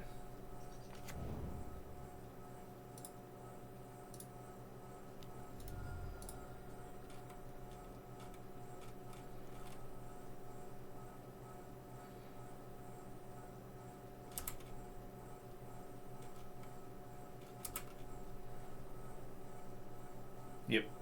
And that's what we're worried about, guys. Like, this is why this sequence right here will happen to you consistently when you're playing this deck like this. And this is why, this is just a perfect example of why Mismind Click is not modern playable. And it sucks. It really sucks. But this happens all the time. All the time. And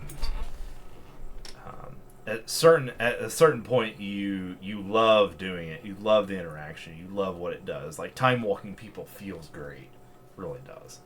But in this case, like, he's just doing more powerful things than we are with Mismind Click. So for 4 mana,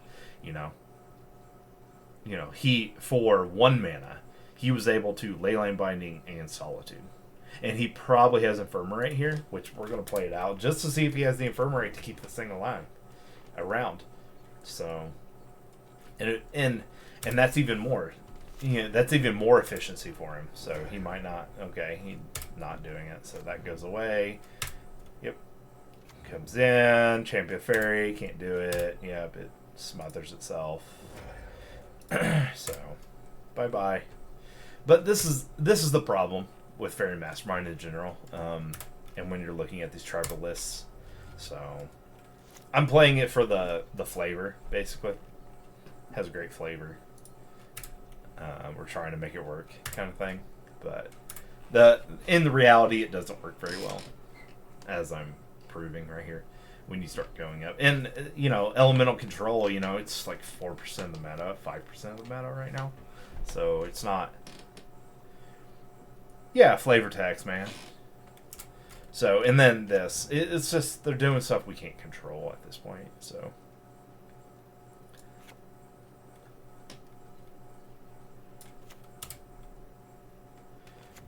You do that. Yeah. They got some synergies with this guy, too. the Nissa. Okay, cool.